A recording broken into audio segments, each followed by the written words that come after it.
The following program is rated TV MAL. It contains strong language and is intended only for mature audiences.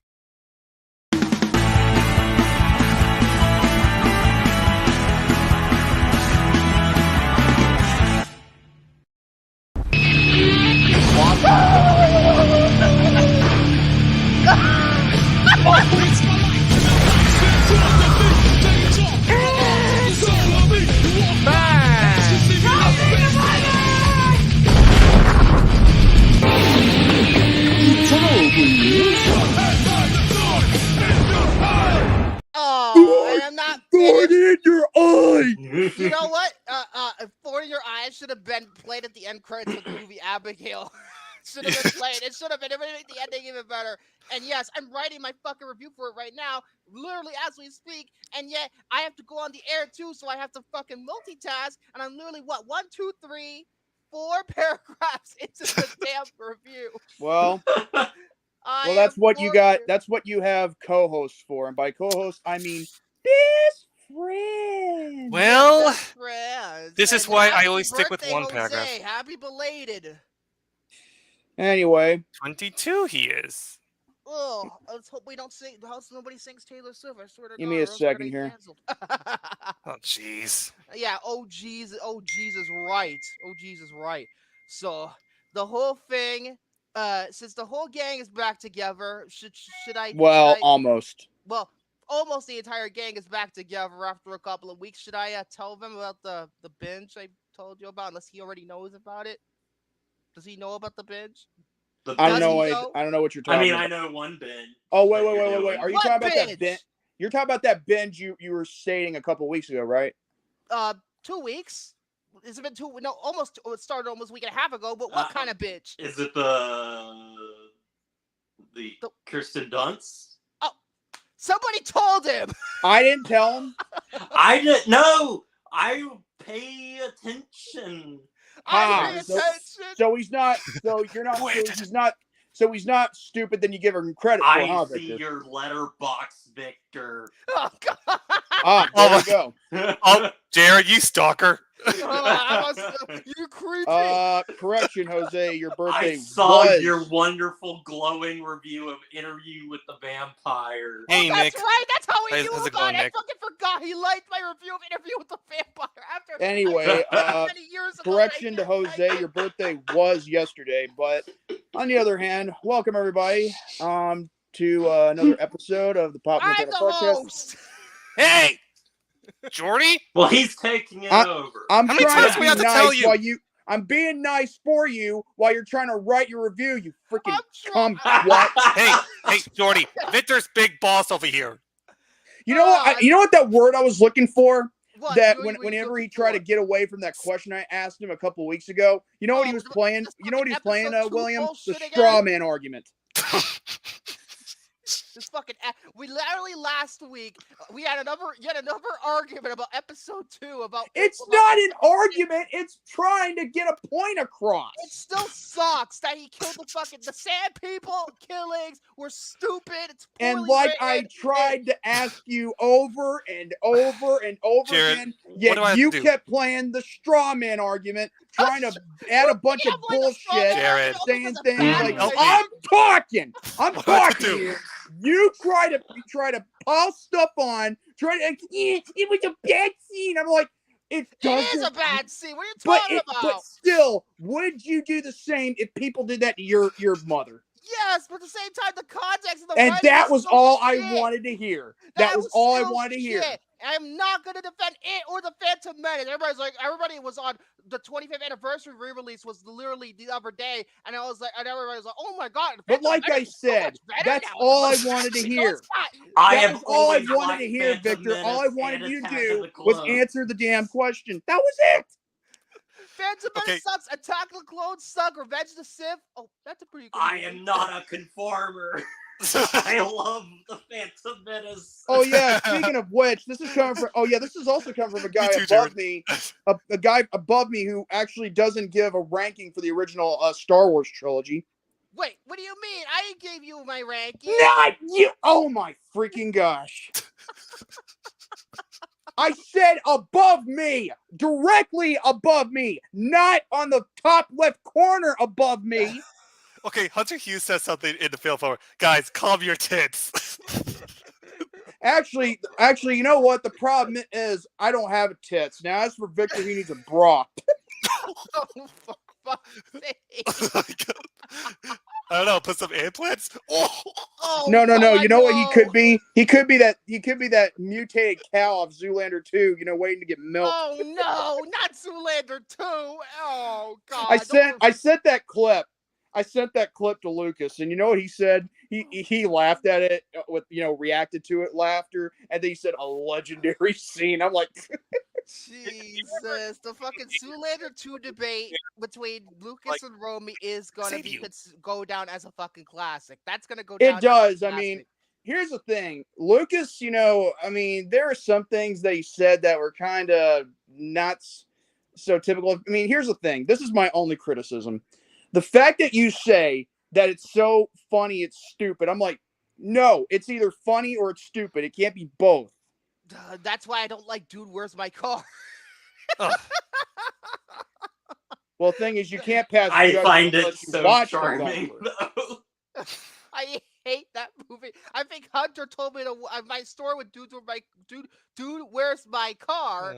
Was that Hunter told me, hey, I recommend it. I think you should watch it. And I was like to him once it was over, what the fuck did I just watch?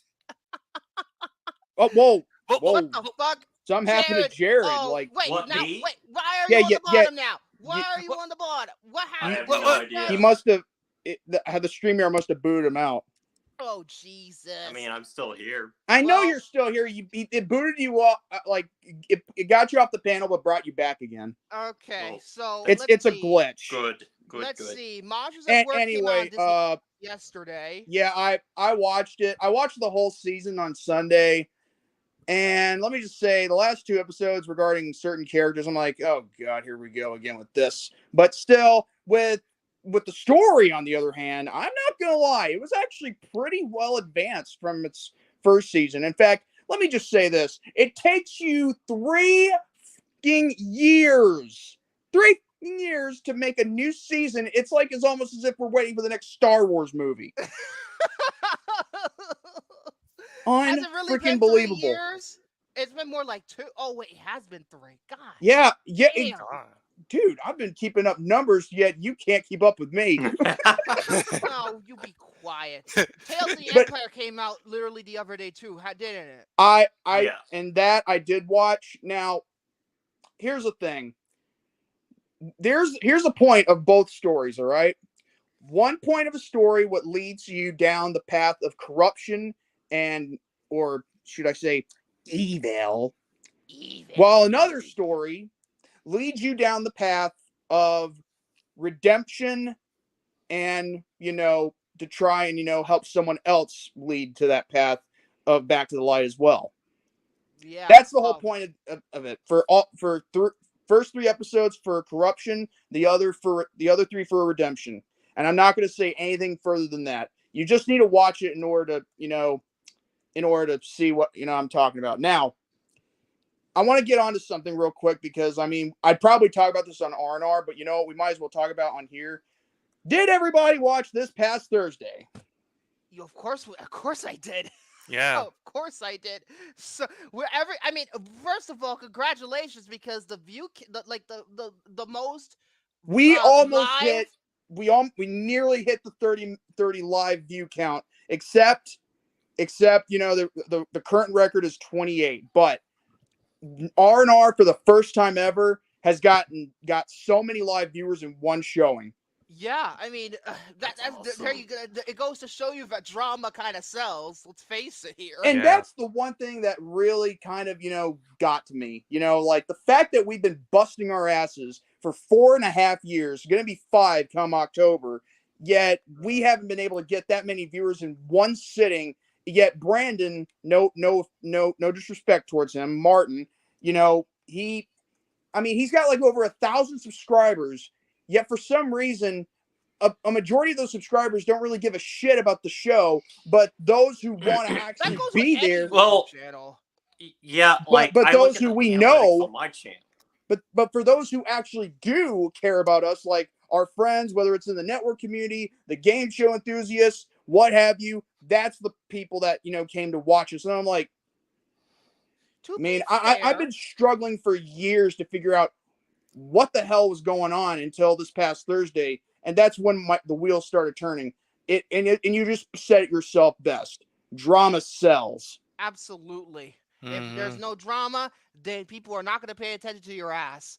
Or like for example, although when it comes like in terms of us, in terms of drama, even though it's not really drama, but when we reviewed like the Blair Witch Project, I remember the view count was extremely high How long? because How every high was it?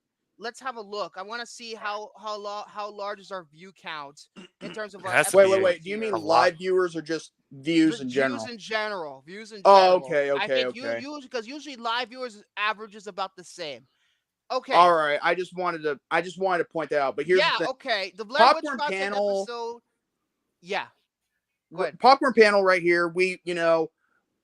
There's Hunter, asshole. Anyway, Fuck off. so yeah, Bullshit. with popcorn panel, I think we reached about maybe 10 to 15 live viewers, I believe. I think the highest it's ever been. What? 13, maybe 14.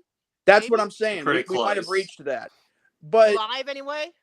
here's the thing: now R&R has reached that many viewers, whether we're having a special or some people are just willing to come and watch the show. But the funny thing is that it just really boggled me that there was a confrontation that happened.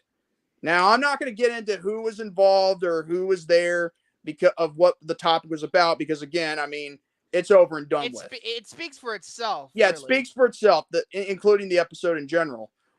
But the fact that we got that much live viewers in one sitting just really both makes me very happy, but makes me very pissed off at the same time. And I know it's like bipolar, but just hear me out. I'm kind of happy because the fact that R&R is finally getting on its feet as it should, because we haven't had that many viewers, like or even twice as that much viewers since the whole episode 29 with me and Romy. Bitch made. Yeah, bitch made or repetition. WWE 2K20 is the greatest game of all time. Yeah. Hold on a second. Now, as far as that goes, we all know the story, right? Yeah, pretty much. Now, and the fact is, I'm so happy that everybody was able to see it, because again, this is a way for us to be exposed a lot more to the mass audience. But what really pisses me off is the fact that it did it over drama. Yeah. Am I glad that it got that many live viewers? Yes, I am. But what I'm really mad about is the fact that nobody paid attention until that certain problem came up. Yeah. Now I know you're probably saying, well, here's the thing. I mean, what did the issue involve you and R&R in general? Not really, not indirectly. Not really. Well, not you would think so. Because here's the thing. Aren't you, me, Jared, and William affiliated with this channel? Of course we are. Yeah. So that means we're guilty by association. Yeah, we were kind of. I was like, that's why when the drama happened, I was like, oh god, I didn't do anything. I was guilty by association. I'm like, oh god, am I gonna get canceled? So I decided, you know what? Cards on the table. Let's see if people will like this. And that's when that view count went up. And I'm not talking and I don't know if it was Facebook. It was also, I think it was YouTube in general. YouTube. I think it was YouTube because YouTube in general got Yeah. more views, live viewers, than the Facebook one. And I was just, and you could probably tell while I was on the panel, I was losing my mind. Yeah, he was like, oh my god. He was like, oh my god. I felt like Joey Styles calling a match in ECW. Oh my god! Oh my god!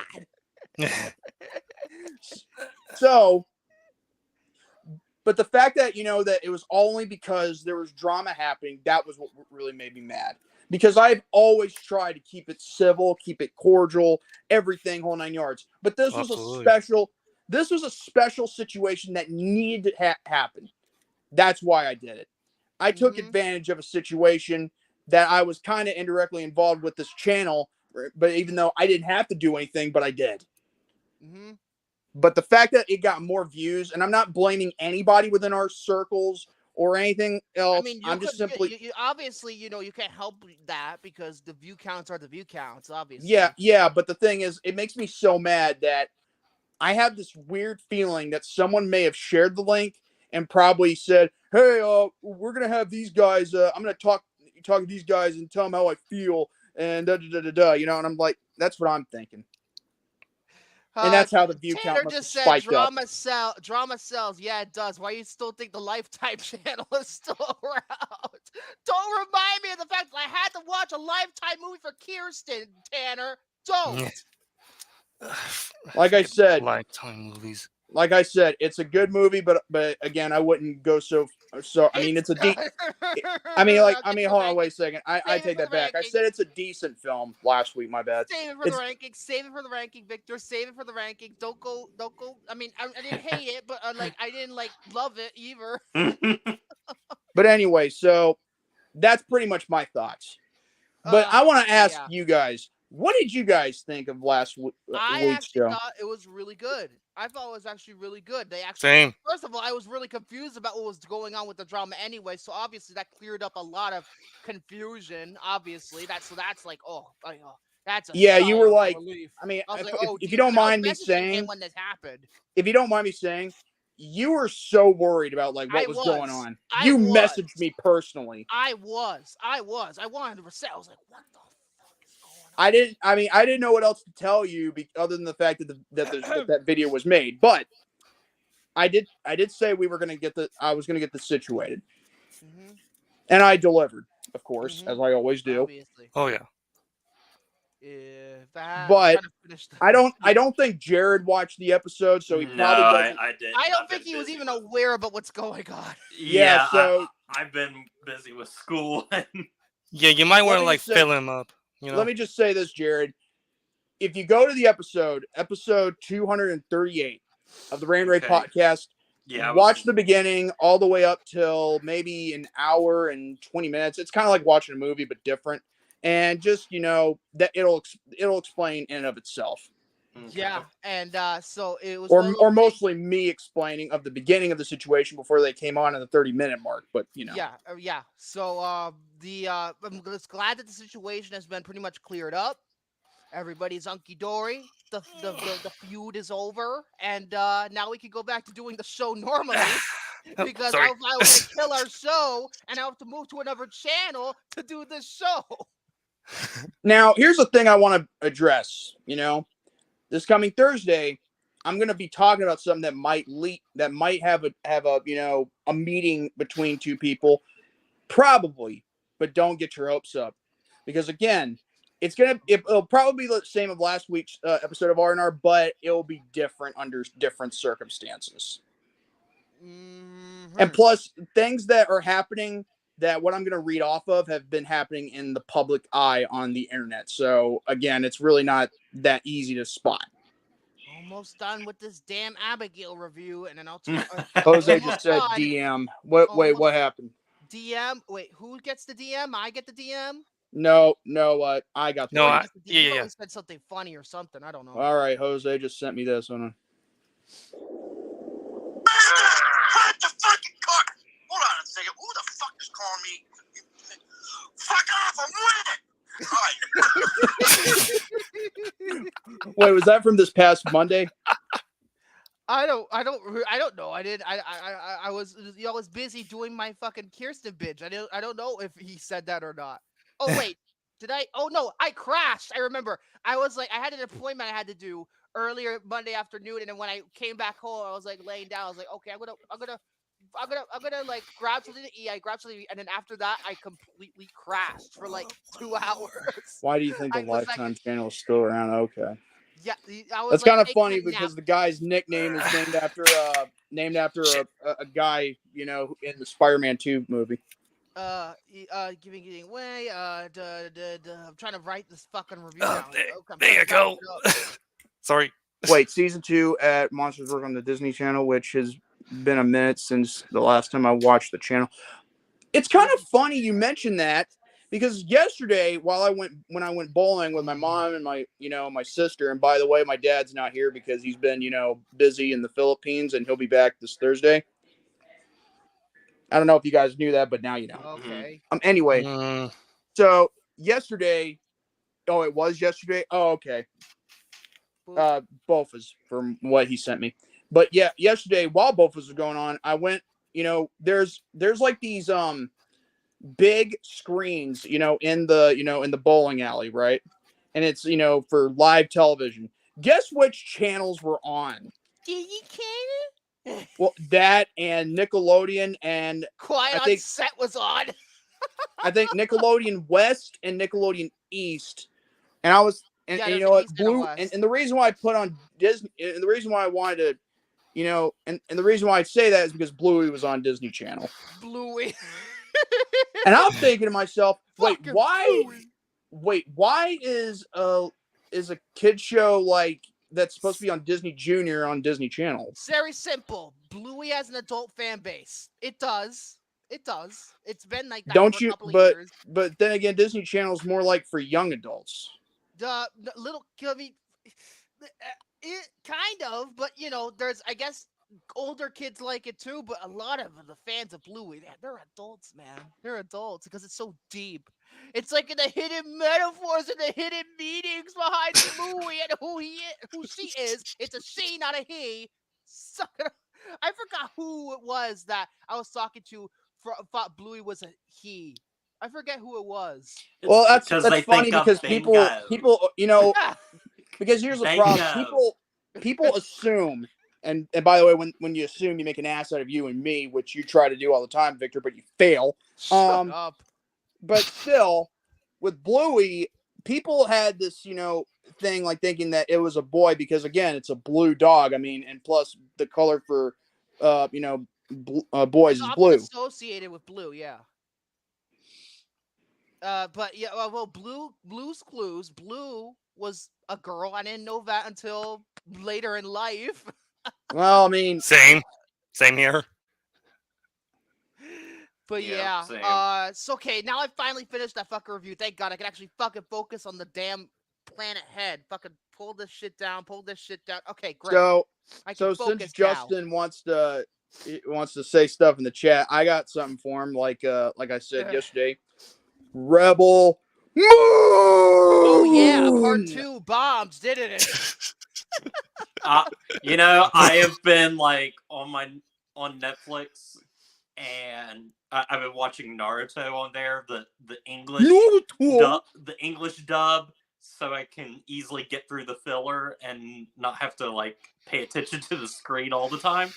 But sometimes I've been like looking at Rebel Moon 2 Part 2, and I'm like, should I? I'm like, nah. I'll hold off.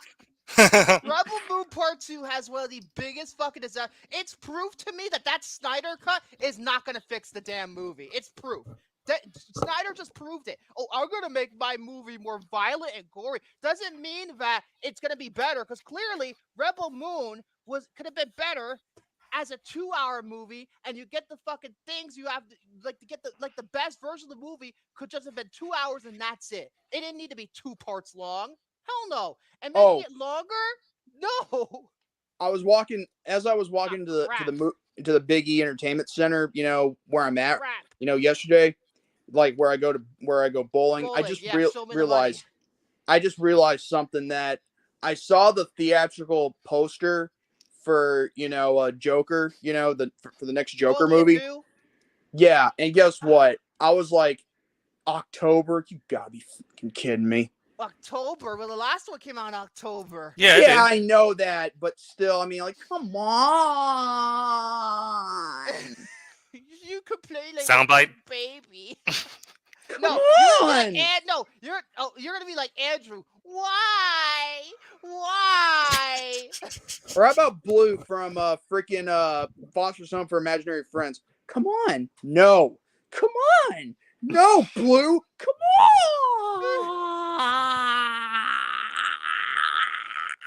Go ahead. Whine all you want. Come on. So there we go. I guess we could start off with the topic now. So, William, I guess you could go first, I guess. All right. So, I've actually had Side. this idea that I've actually had in my mind for quite a while now, and it's Okay. actually regarding Must to be a my long movie, time if you had it for a while. and it's also like regarding to my movie collection. Okay. Okay, What, you gonna so sell all of it on eBay? oh god, dude, if I were Oh, to even sell all of my shit off of eBay, dude, that would take months. dude, you just said something about eBay, and I just remembered something that somebody, I think one of the network members, he posted something, like shared something about the Chucky doll, Oh, and the Chucky. and one of the and one of those gay boys was making out with a doll, and you know what I said in Oh, the right. Season 3 of Chucky. That's right, because Don Mancini, he's doing weird things with Chucky these days. Yeah, you know what I said in the comment of that What? shared post? I said this. Hold on. Let me go ahead and find him. Hang on a second. There he is. Okay. I said, Ed, if they were really, if they were to really do that, oh my God, something happened. Anyway, if they were to really do that, Mania. parents would never buy toys for their kids again and sell the toys they have on eBay. I have spoken. I have spoken. But yeah, Yeah, I know. I've been saying that a lot lately. I think because you know what? If you guys don't know what that means, anybody who's watching this for the first no time, shit. Who hasn't seen The Mandalorian? Raise your I'm talking fucking about who hand. hasn't seen. Yeah. I'm talking about who hasn't seen this show, our show. Well, I mean, true. We always Yeah, that's what I'm potentially live viewers talking over to time, for anyone and, who's first time context is watching. important. If you don't know what that means, watch The Mandalorian season 1, if you Yeah. haven't already. Yeah, it's funny because for the Kirsten bitch, I had to watch a Nick Nolte movie on Sunday. More fate. Oh. More fucking fate being silly. Ever Anyway, since I started. Yeah, pretty much. Regardless of that, go ahead with your topic. So, if you guys don't know me very well, I've actually been collecting physical media for around 12 years now. So, 12. and I remember like one of the very first Blu-rays that I actually got was actually the original Carrie by Brian De Palma, The Shining, the 2003 version of Texas Chainsaw Massacre, That's a great movie. and there's just like this idea that I had in my mind ever since I've been collecting movies for the past 12 years. Now, there are some movies on my shelf that have been untouched that I've actually had this goal in my mind where for this year, I wanted to like clean up my shelf so that way I can safely say I've seen all of my movies on my shelves, you know? Well, So you're plagiarizing my Kirsten bitch and making it into a Blu-ray bitch. How dare you? Oh my God! Not everything. Here we go again. Not everything evolves around you, Victor. Nope. Shut the No, fuck nope. up. He It's stole my involving me. idea. It's He involving stole me. the idea. It's I'm only gonna me. sue you Me. too, Me. Pretty, and Me. your little Me. dog too. It's me. Only me. Silly goose honk. Good God Almighty! People. What about me? What about Raven? So as I was like been collecting movies all that because I just love physical media very much and I really truly support it as much as Victor. So I have this goal where I wanted to watch the movies that I actually have never seen, but I do physically own. Like for example, I have like this masterpiece collection of most of Alfred Hitchcock's I thought movies. when you said masterpiece Hitchcock. collection, I thought about the Disney VHS tapes at first. It's The Oh, masterpiece oh, line. oh, dude, it's like, Hitchcock.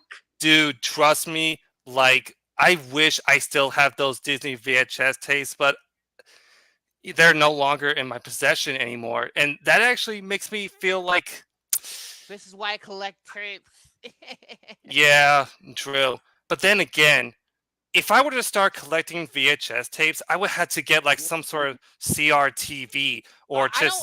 don't have a CRT. I pretty much what I do is I get a converter to get the RCA cables. I got Hey, Chuck. a Hey, converter, put it in the HDMI cable, put in the RCA on the other side, and that's how I watch my tapes. So it's kind of like, you know, I mean, like you that's have to what I'm get some doing sort with of. like my Wii right now. That's pretty much exactly how it is with the Wii. It's exactly how it is. If you hook in the VCR, that's the same thing.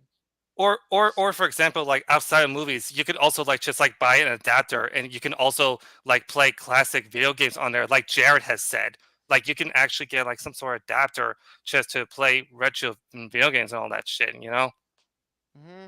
Yeah. And so I've always had this tendency to where I'm like, okay, you know what? I'm just gonna like buy a movie that I haven't even seen, but then it kind of doesn't get touched in the next few years. Mm. Yeah, like this is always a tendency in my head ever since I started collecting movies that I didn't even watch them. Hold on a second. Check out the forum. Oh my god, Tanner, that's so funny. Hell did Oh, you okay, do? okay, I have to read this. Okay, so basically, if you want to binge something, anything, it means Victor will claw plagiarism and sue you. That makes about as much sense as judging a movie like, let's say, Across the Spider-Verse without seeing it for yourself. Oh, piss off, Tanner! Piss off! You know how much I constantly criticize modern Zing. animation, especially last week when I was talking about. Oh how my modern god! animation Wait a minute! was Wait a minute! Oh my great. god! Wait! You haven't seen Across the Spider-Verse yet? No, because the first one was so overrated as fuck. I wouldn't want to watch it. Dude, you can't. Dude. Oh my god! Why am I even here? Plus, super Hey, Palpatine hey, is on I don't my know why. guys, it's You know, his I could easily opinion. make a His movie, opinion just review happens to be podcast show of wrong. my own on my channel with just me and William. And maybe Jared too, because I got no problem with Jared. Great. Without Now, this you know what? cocksucker I on the feel- top left corner going like, judging a movie without even watching it first. I wait. feel like a certain somebody in a certain movie, and I'm going to show you that demonstration now. This is how I feel. There's certain people how they turn up. I mean, this is how I feel right now.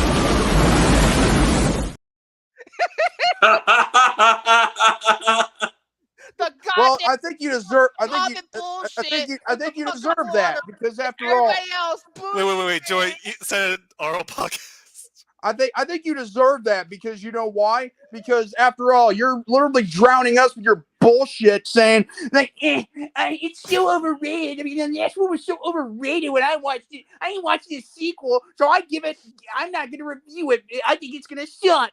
Wait. Hold on a second. You got yours truly, you got Jordy, you got Jared, and well, 3 out of 4 ain't bad. Oh Jesus! Well, yeah, 3 out of 4 ain't bad because that. I mean, it's so it's so funny. I mean, that used to be a ratings thing for movie reviews at one point for certain individuals, but not going to name who. But still, you're judging a movie without even watching the whole film. And plus, it ends on a cliffhanger. So I'm Do not you gonna know wait what that 5 fucking makes years. you? I'm not gonna wait 5 You're years. not. If That I'm doesn't gonna make wait, you. I'm gonna How can you wait say till you- Beyond Hold the on, that Spider-Verse doesn't make comes you a out. film I'm reviewer. going to wait until the Spider-Verse, the last Spider-Verse movie comes out because Hold up I a don't second. like cliffhangers. I'm not gonna wait 5 fucking years. I'm just. But you not seeing a movie without giving your own personal perspective of a real review doesn't make you a film reviewer. It makes you a hypocrite. Wait. Hold up a second. How can you say Victor saw the cliffhanger when he hasn't even seen a cliffhanger? Wait, I what? mean, it's in a cliffhanger. I just saw Dune Part 2, motherfucker. Oh, Dune Part 2. Don't even give me that bullshit. You're saying, okay, you said, hold on. You said Dune Part 2 is so overrated. It's I getting all didn't this say it was praise. overrated. I said it was very good, but it's not a masterpiece. It's a But great movie, but but you it's not said, a masterpiece. hold on a It's just second. that Hold up a Letterboxd second. sucked its Hold cock on. for so long. I Wait, was so William. tired of it. William, What? did he not? What? Did he not say that was overrated? No, I never said it was overrated. No. I gave it a 5 out of 5. He did. Well, some people are saying that it's overrated for some reason. I don't know who's been saying that. Romy probably, because he doesn't like Villeneuve. Well, yeah. I mean, he's definitely not gonna like it. Though. Yeah, I wrote for But sure. He's still, not really like care for it too much. you're giving your opinion on a movie that you haven't watched. That's not you giving review. That's making you look stupid. Fine, leave me alone. Let's move on from this comment. But other than that, I just want to start off this goal pretty soon, and I just want to confirm that I've seen all my movies. Wait. Hunter Hughes just said this. Vic Stuckman over here. You be quiet. I'm not excited. Wait, Vic's the cousin now? Okay, go ahead and finish, William. I just needed to read that out loud. Other than that, I just have this goal in my mind, and I'm looking forward to starting my journey. And yeah, that's my topic. Oh, okay. Well, that was short. That was short. Now, I guess I'll go now. I'm actually gonna review stuff. Oh my God, how long is it gonna? How long is it gonna be? Because if you make it long, you're trying to compensate for something. Confiscate? What are you talking about? I said compensate, you freaking idiot. Okay. Hang on a second. I want to see what Hunter sent first. Hold on. Let's see. Film forms.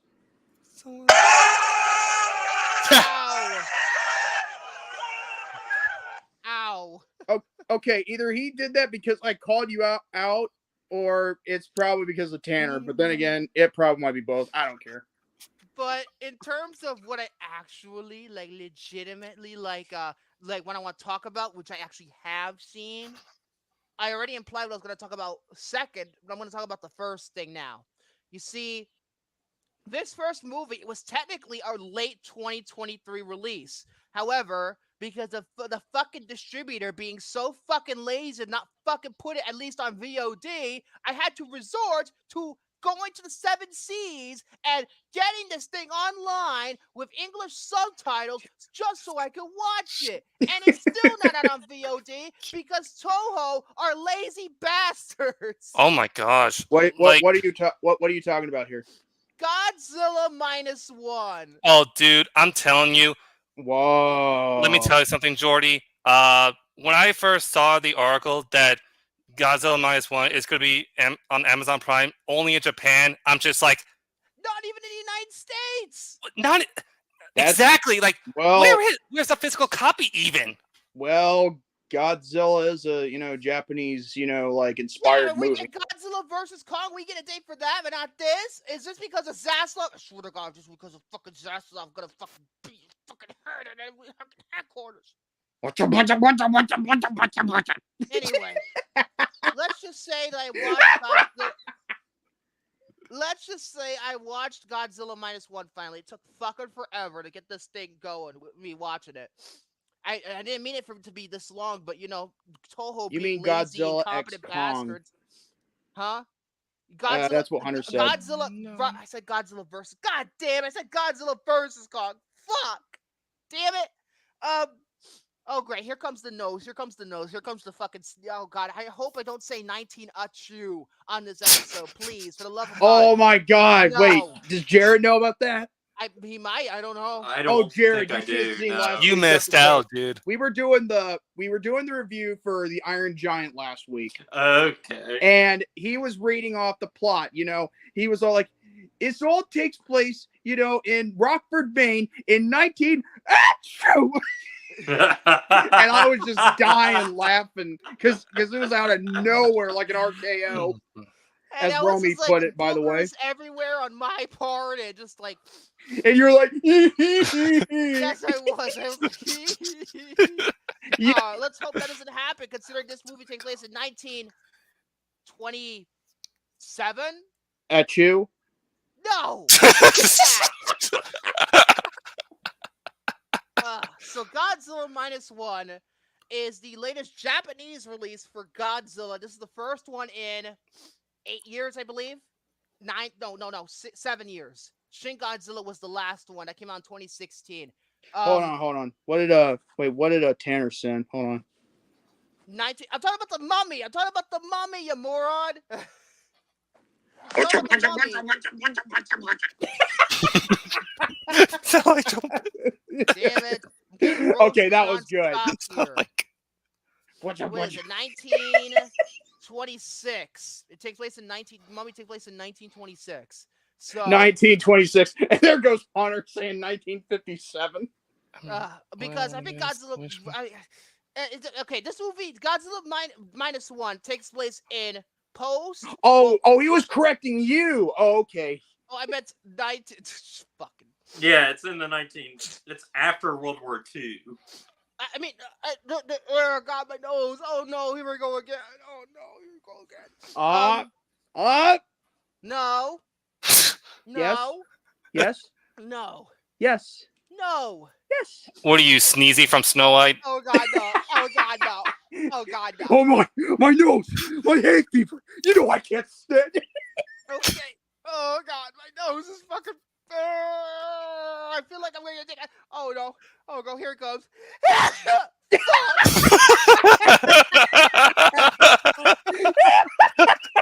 Fuck. God damn it.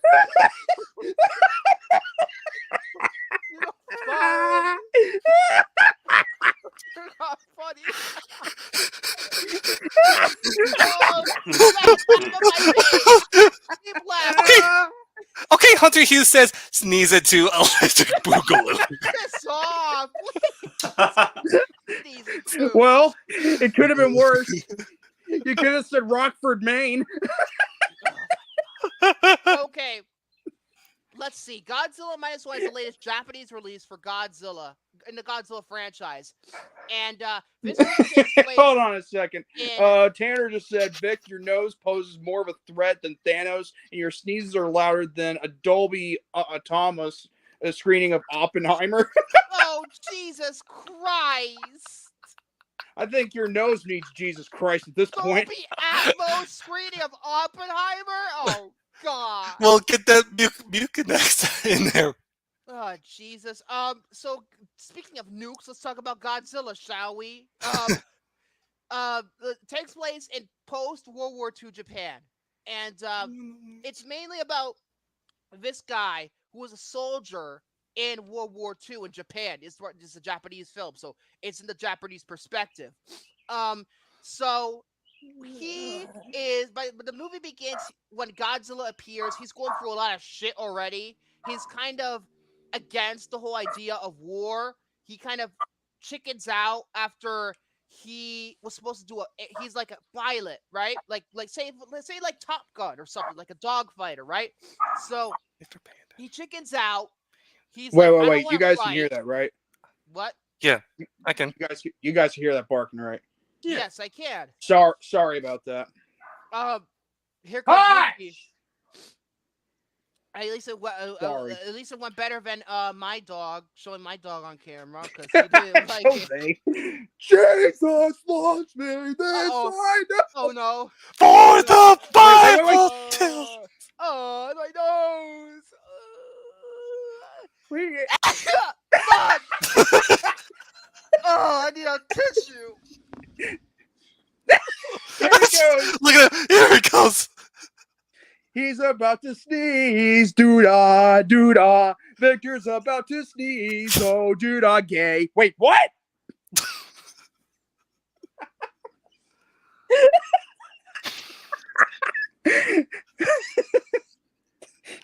If Tanner records that, I think he'll have himself a new song to use. Oh my gosh. What do I have to do, Jared? I don't know. Nothing. We're going to be There's here nothing all we night. can't do. Well, if we're going to be here all night, you might as well get yourself a piss bottle to use.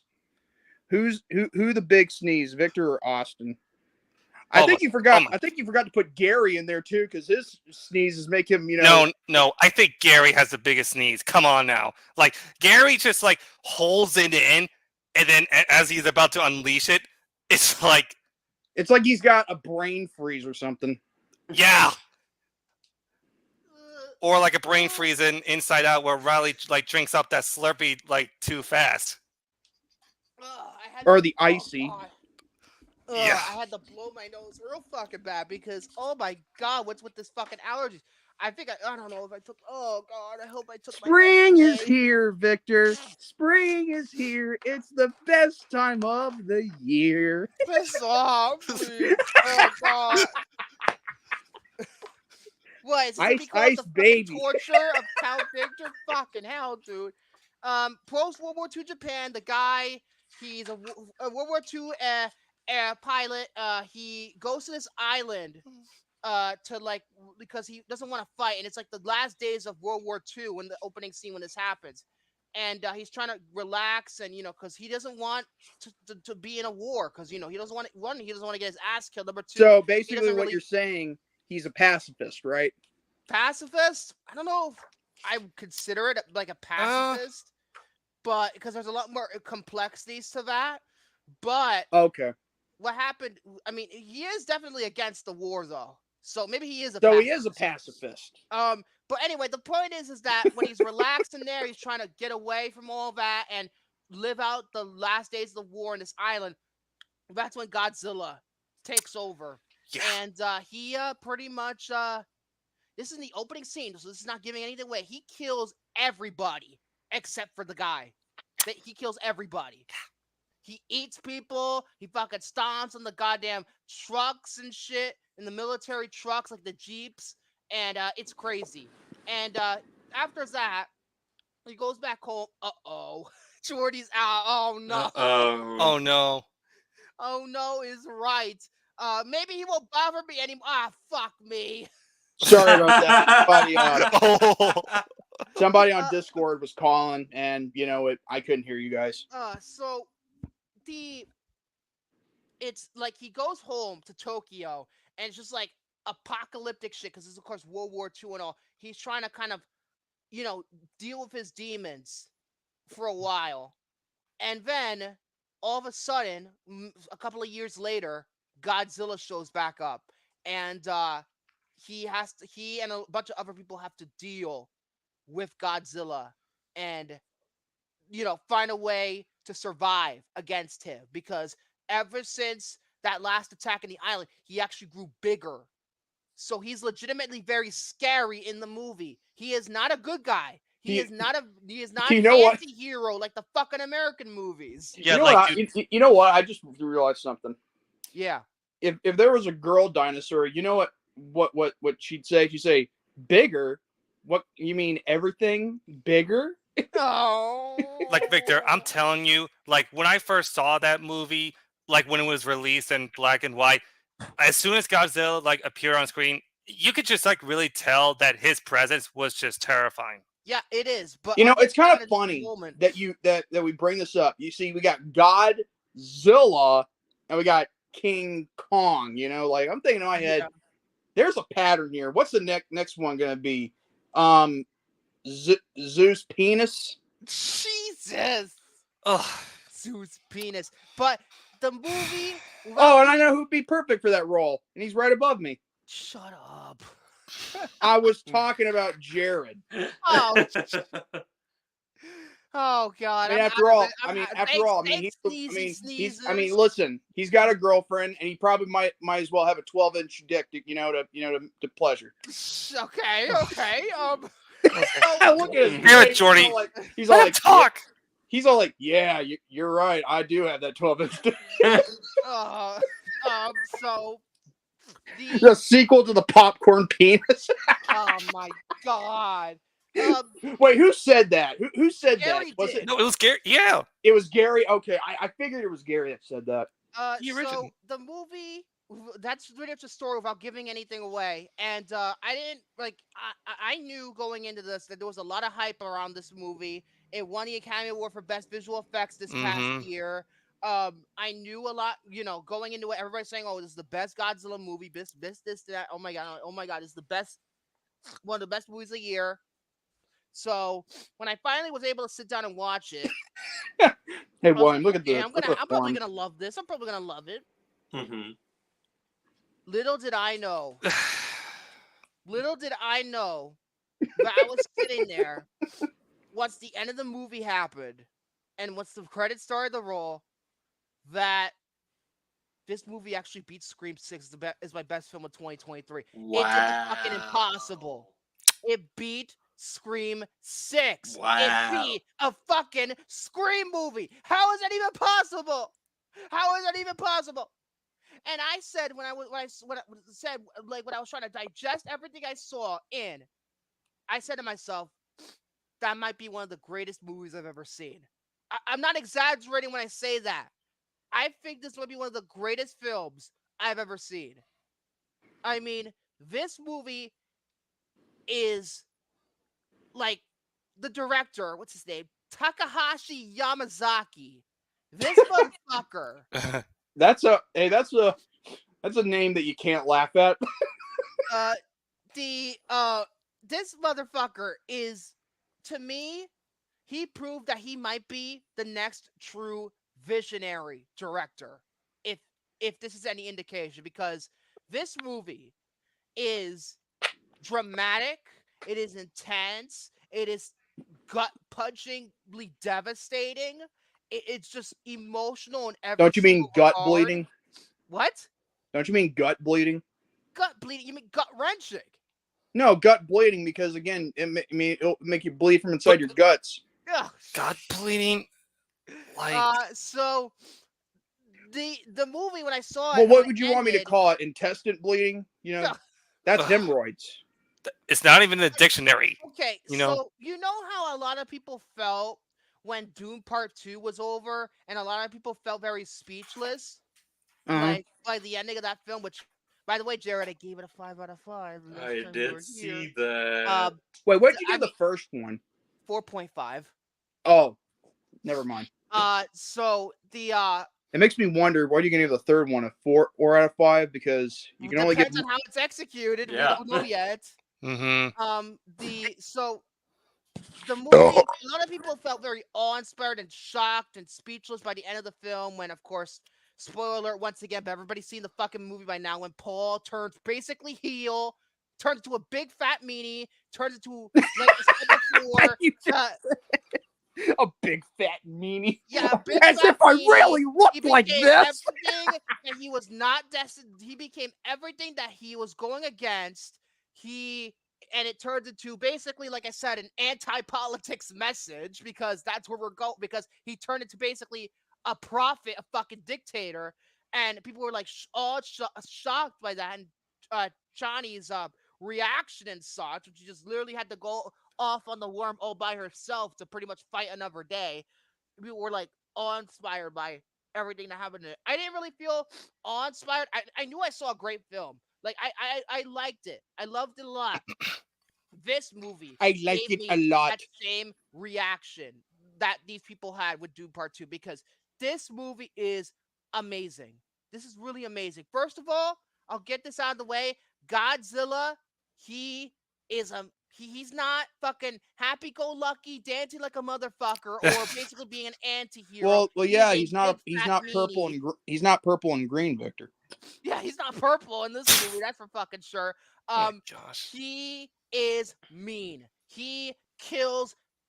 The body count is fucking huge in this movie. They probably kills millions of people. Uh-huh. The body count is fucking huge. He doesn't fuck around throughout the whole movie. He's basically evil incarnate in the movie. He destroys everything. He kills several million people, and he destroys boats more than anyone in Speed 2 Cruise Control.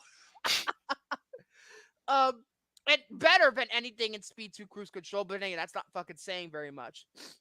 He is brutal. He is vicious.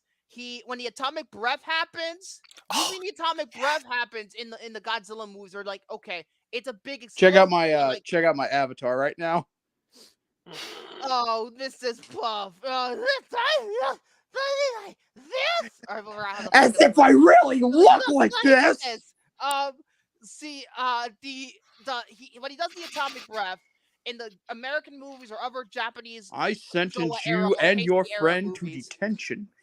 he, does the atomic breath and he destroys the monster, destroys a couple other things too. But in the atomic breath in this movie, fuck, it might as well be Oppenheimer's bomb. It might as well be.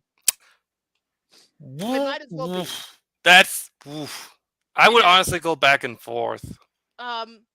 So, but what makes the movie even better, in my opinion, Wait a minute. for the first time in any Godzilla movie, Ooh. to my knowledge, or to my understanding, or to what I understand, finally, we get a movie where the human characters are actually fucking amazing Uh-huh. and well developed and fleshed out, and you actually care about them. Unlike fucking Godzilla 2014, where half of them are even fucking half of them are fucking not even memorable. You fucking fall asleep while you're watching it. Especially when they are living at the lowest of the low, like post World War II. No, is that his name? The main character's name is that Tsukishima. That's his name. Last name. I believe his first name is Koichi, but I'm gonna refer to him only as Tsukishima. He is a very Fukushima. he's a very I just thought of complex. something. Yeah, We need to get Gary to say that next week Tsukishima. if we can. Tsukishima.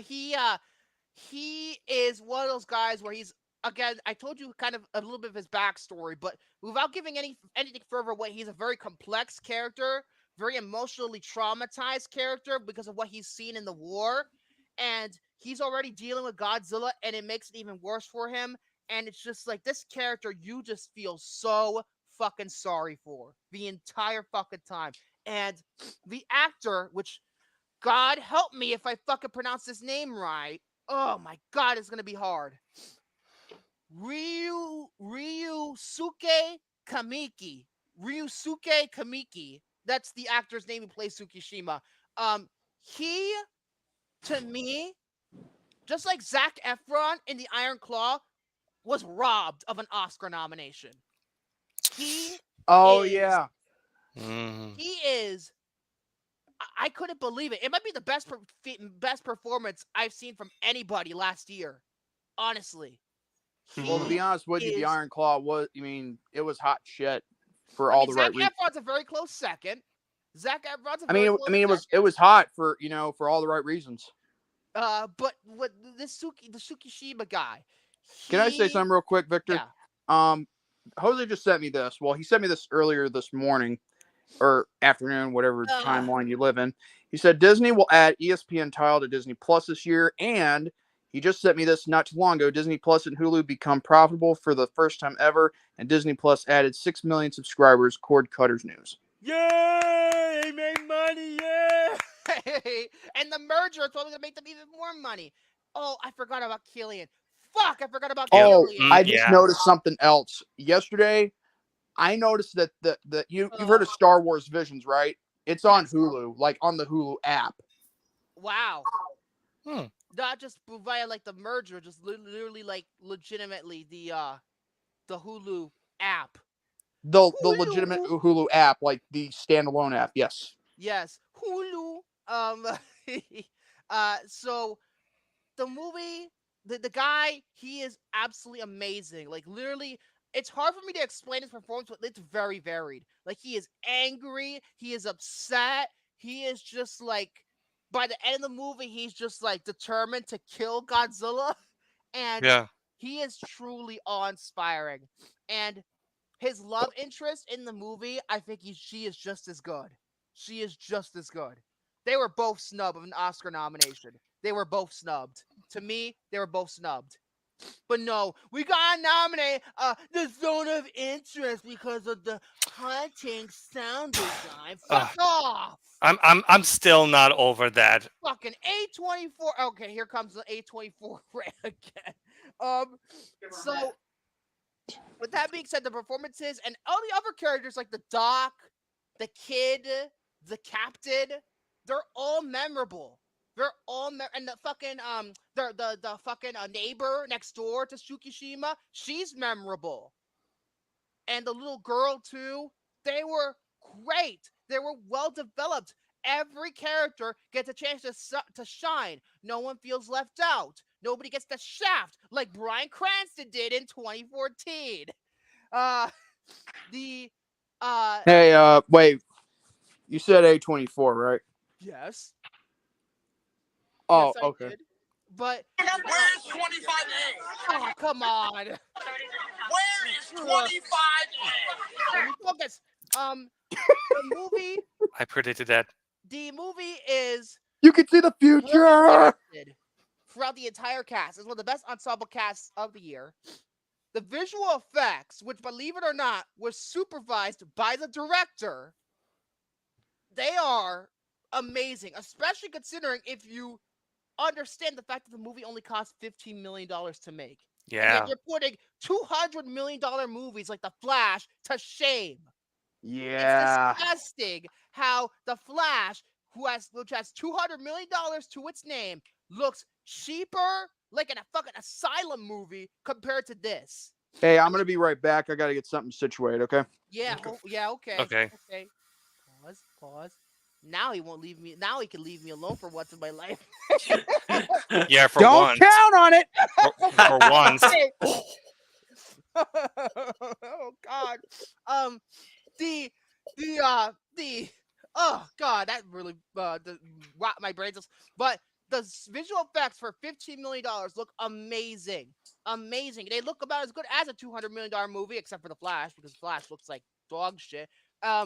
Like Godzilla looks like just like really good. The water looks really good, and the movie, like the design of Godzilla, is probably the best I've ever seen Godzilla look. To be honest with you, Mm.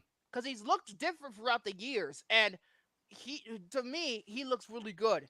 The movie costs roughly about as much as a Blumhouse movie, and yet looks better than most Blumhouse movies. Then again, Blumhouse is cheap as fuck. That don't surprise me. It looks about as good as the Monster vs. Godzilla does to me, because NPC's work for Godzilla for the Monsterverse is very good. Ultimately, the music is bone chilling. It's great. Yeah. And it reminded me a lot of Michael Giacchino's scores, mainly for Yes, Lost. Yeah.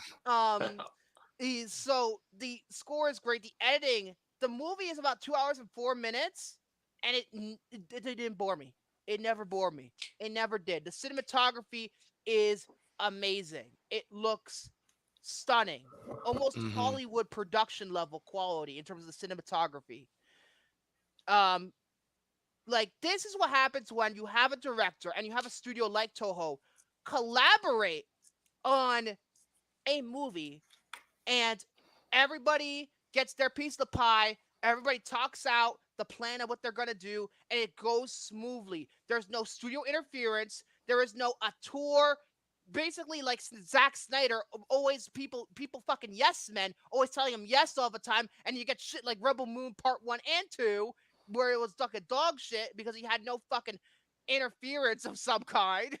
Because Zack Snyder needs to tone it the fuck down. This is the perfect example of collaboration, and that's very important when it comes to movies. Movies, like all art, are collaborative, and this movie shows that collaboration is very important in terms of making movies. Not the fucking producers in the studio telling you what to say, and not always a director, unless you're like Christopher Nolan, where you obviously have a fucking vision. And it's an amazing, awe-inspiring movie. This movie is listen, I have actually a story to point out about this too. The day after I watched it, I told my ma, hey, can you give this movie a shot? I think you might like it. She was like, okay, I'll give it a shot. She launched it later that night. And when she she was talking to me about it and all that stuff, but then when she watched the movie, she called me in right as the final scenes were happening, and obviously actually got to see her watch the final scenes live. And if you've seen the movie, you know how this thing ends, and the movie ends on just it's hard to fucking explain without giving it away. Maybe we'll do a popcorn panel on this someday. I'm thinking maybe we should. Or James Cameron. James Cameron is another auteur who literally has a vision and he doesn't fuck around. But when she was watching it, believe it or not, the ending made her tear up. Wow. And that rarely ever fucking happens with her. She told me, yeah, this is a great movie. I would like to watch this again. And you know me, my ma, a lot of the movies I've told her to watch in terms of recent movies, she's like, oh, this is okay, this is okay, this is okay, blah, blah, it's all fine, it's entertainment. She legitimately saying that was great. That speaks for itself. So if my ma fucking approves Godzilla -1, you know you made a fucking great movie. You know you did. And it's just truly awe-inspiring what Takahashi Yamazaki was able to accomplish with the film. He wrote it, he directed it, he did the fucking music, the visual effects, he supervised them. It's just, this guy, he could be the next Christopher Nolan, for all we know. And he wants to make a sequel. Oh, yeah, that's true. She liked Prey as well. It's very similar to reaction to Prey as well. This movie, if you get a chance to watch it, this movie, I don't use the term masterpiece very often. This is a masterpiece. This is a fucking masterpiece. It's absolutely a masterpiece. And every second is just flawless to me. And it's one of the best. It's the best movie I saw in 2023. And honestly, to me, it might be the best film of the decade. It might be so far. So it goes without saying, but it's a 6 out of 5. It goes without fucking saying. Nice. This movie is brilliant. I cannot fucking believe that Radio Silence is fucking topped by the Scream. You know me. It's a 6 for me. I rarely give out 7s. So it's a 6 because I've only seen it one time. I can't call it a favorite of all time just yet. So this movie, I can't believe a fucking Scream movie was topped. Ghostface got fucking... He fucking got stomped. Oh, the Tokyo sequence of Godzilla invades is one of the best sequences ever put to film. It's one of the best sequences ever put to film. I mean, the chick, the main chick, as I referred to before, she was fucking grabbing onto that pole, that rail on the fucking train, making Tom Cruise in Mission Impossible Dead Reckoning Part 1 look like, I don't know, looking like a whip by comparison, because she held up fucking tighter than he did. Honestly, the more I think about the movie, the more I truly love this film.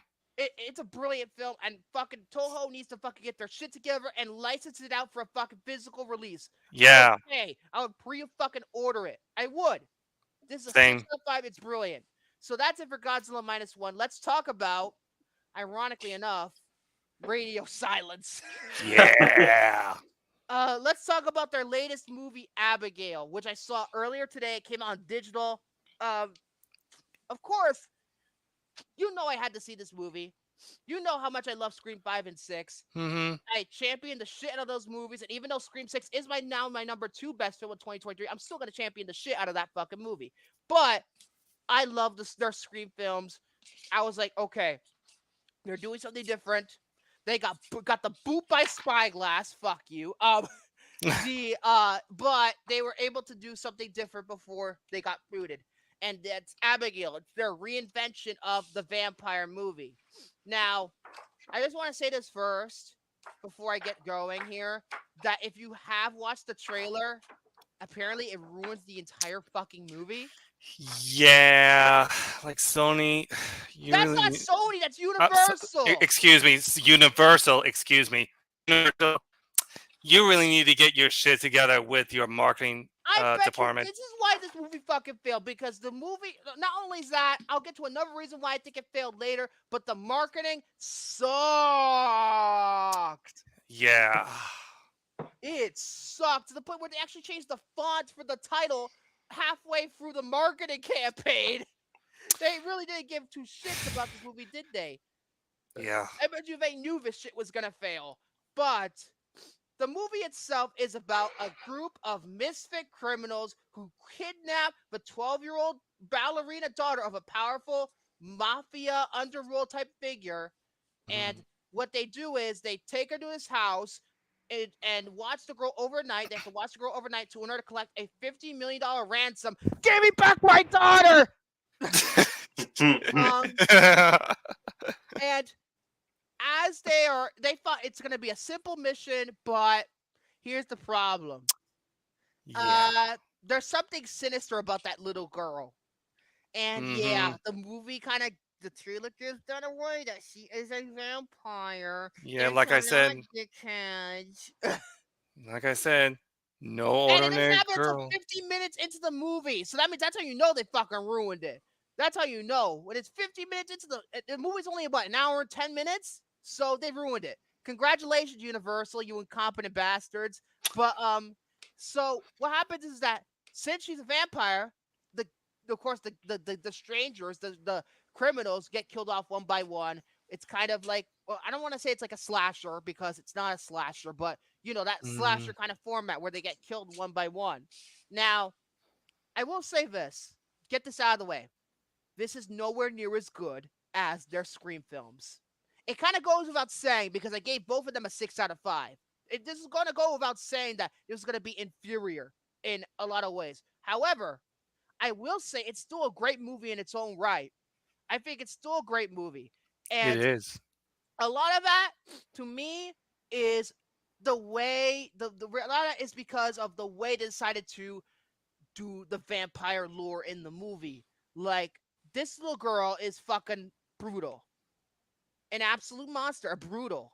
Like, hmm it's fucking sociopathic kind of behavior. She fucking is a ballerina, and fucking like bites everybody and all that shit. And it's crazy. She can fucking regenerate and shit. It's crazy. And the vampire lore in the movie, without giving anything away, is really interesting. It's really interesting. But I think the best part about it is the cast. It kind of goes without saying, hmm Radio Silence knows how to fucking cast movies, and this is no exception. Oh Let's yeah. start off with the elephant in the room, Melissa Pereira, who also got butt fucked by Spyglass. Yeah. And to be honest, I think she's great in the movie first and foremost. But I think, side note, I think she's great in the movie, but I have a feeling that the Scream 7 debacle also caused this movie to fail. I believe the Scream 7 debacle led to Universal taking a step back from the movie. They distanced themselves from the movie and caused it to fail because of the Scream 7 Melissa Barrera fucking situation. So that's why I think it bombed. Yeah, it ultimately bombed at the box office. It bombed. It bombed. Yeah. It bombed bad. Around like It only made 32 million, I $33 think. million on a $28 million budget. That's not good. Ah, that's That's not good. that's a shame. And it made it even less in North America. Overall in North America, I think it only made like $23 million. Oh my gosh. That's pretty bad. And anyway, back to my thing. Melissa Barrera, she is great in the movie. She plays a very different character compared to Sam Carpenter. And of course, that took a while to get used to because, I always going to forever associate her with the role. I'm just like, I know Sam's personality, I guess, more. All right, And, I'm back. but she was great in the movie. She was great. And she's a badass, as always. And, it proves to her that she is one of the best up-and-comers if fucking the Scream 7 situation didn't kill her career. But I think she's actually not the strongest performance in the movie. The supporting cast, I think, is even better. First of all, you got Dan Stevens, who I've always been a fan of. I've always been a fan of that guy since Legion aired. And, yeah. He is phenomenal in the movie. I think he's great, and I think he's really funny. He is a smart ass in the movie. Oh, he's hysterical, man. He is so funny. Some of the shit that comes out of his mouth is hilarious. Yes. It's hilarious. And it's great. Catherine Newton, of course, she's becoming very popular lately as an up-and-comer. Say what you will about Quantumania, but she's a really well-known up-and-comer, and she did a great job in the movie too. But the standout is Kevin Durant as what's his name? Peter? Is that his name? I think it's Peter. Yeah, it's Peter. And people are gonna say, wait. no, Is it the the dumb hoe? No. Not the dumb hoe. Not Peter Vo. This is different Peter. Peter Vo. Of course. Hey, I talked about Kevin William, Durant at nauseam. put this in the timestamp. Peter Vo. Kevin Durant, of course, we all know as Kimi from Lost. Yeah. Jordy? Yeah, you don't fucking talk. I swear to God, Kimi. Jordy. You do not talk shit about Kimi. I'm not talking about Kimi. I'm just thinking, when do you not bring up or reference Lost? Never. Never. But he is great because he plays a very different role. He doesn't play a villain. He actually plays a muscle-built guy who's a dummy. At the same time, he has a heart of gold. And I love that. I love seeing a different side of Kevin Durant in this movie. I love seeing him. He was my favorite character. He was my favorite performance in the movie. I do And he was able to use his legitimate French-Canadian accent. I believe he's French-Canadian. And he was able to keep the accent for the movie, which is cool. The other guy, I never seen the guy before. What's his name? Was it the guy Angus Cloud or something? No, Angus Cloud I'll get to in a minute, but like the black guy, the black character. And he does not die first. Believe it or not, he does not die first. He's very Try good in the movie. Unfrosted on Netflix. Hold up. William Caitlin, I believe. Wait, That's what's Unfrosted? Oh, the Jerry Seinfeld movie. Oh god, I heard that was no good whatsoever. To answer your question, Victor, the actor's name is William Caitlin, I believe. Catlett. Catlin. And they have like funny like names because they don't know each other's names for a while. William. And the black guy, William Catlett. You know who it is? Oh, I was talking about Catlin, not Braun. Oh, okay. William Catlin. And this is what Giancarlo Esposito calls him because Giancarlo Esposito is in the movie. Of course, Moff Gideon from Mandalorian, Gus Fring from Better Call Saul and Breaking Bad. And he calls oh my god, I loved him. I'm not gonna lie, I loved him as Gustavo Fring in Breaking Bad. I'm not kidding you. Yeah, he's great in the movie. He's great in this movie. He calls him as a Disney fan. I found this funny. He calls the guy Don Rickles. Of course, the famous actor from several of the Disney comedies from the 1970s. Like the Apple Dumpling Gang. I think he was in that. Gus, he was in. A couple of Gus, just not Gussie. Gus. Oh, Gustavo Fring. Well, yeah, I found that funny. Giancarlo Esposito, he's great. Angus Cloud, this was his last role before he passed away. Yeah. And I never really saw him in anything other than Euphoria. Fuck you, Sam Levinson, you goddamn cock-sucking motherfucker. Moving on. Seriously, I can't fucking stand that guy. But he was great in the movie. He had a lot of potential as an actor if he could have gone away because I know he passed away from drug overdose. It's a shame. He could have been a very talented young actor as long as he was not doing the drugs and fucking Sam Levinson fucking him in the fucking ass. Fuck Sam Levinson, you fucking fucker. Hate the hack. But he's great. He is so funny. He plays like the stoner type of character, and I think for his personality, I think it works. I think it works. I really do. Passed away a few days after he finished his scenes. Oh, yeah, he did. That's right. He passed away a couple of days afterwards. He did. But yeah, the cast is great. The movie is brutal as fuck. It's bloody. It's explosively bloody. Like there's fucking. Might as well cue Stephen A. There's like a very nice production design. The movie is very intense throughout. The characters are very well fleshed out. It's basically almost like a home invasion movie at times. And fuck. New soundbite. Incoming. God. How many fucking times am I gonna fucking sneeze? God. Oh, yeah, keep laughing. The movie. New drinking game rule. Oh my god, help me. Oh jeez. I gotta reset this. Hold on, give me 1 second. Thanks. Before I gotta throw this out. Give me a minute. Oh my god. Oh my god. Speaking of which, new soundbite. Hold on. Wait. Hold on. Yeah, hold on. I want to play it too. Hold on a second. Wait, here's one. Peter. Peter. Okay. And that was the one that I played for Jordy. So Jinx. Wait, somebody made a fucking clip out of me. Wonderful. Well, someone made a clip out of me first. Ouch. Listen. Peter. Oh, Jesus Christ. I think your nose needs Jesus Christ at this point. I need some fucking medicine. That's for fucking. That's Oh, what the God. power. The power of Christ can compel you to be better. Oh yeah, like The Exorcist.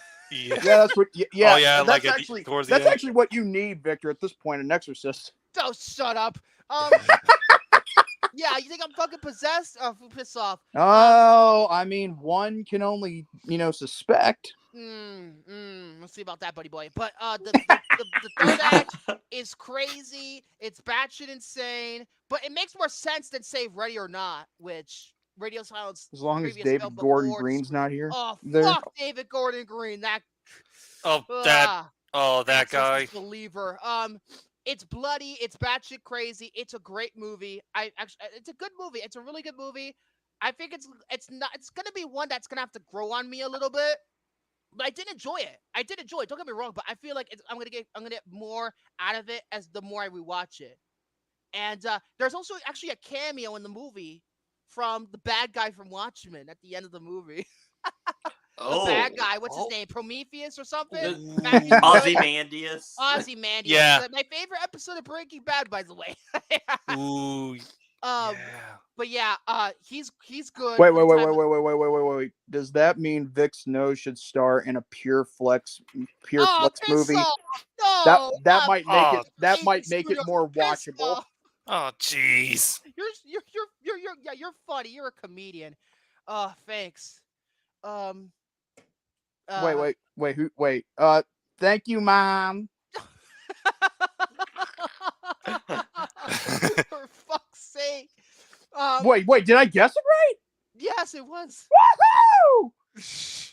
Anyway, Abigail is a great movie. I would highly 5 points to suggest. Jordy. I've been fucking over my words because of my fucking sneeze. I wish I had more to say about it, but I'm gonna fucking stop. I'm gonna give it a 4 out of 5 for the time being. I think it's a good movie. It's worth watching.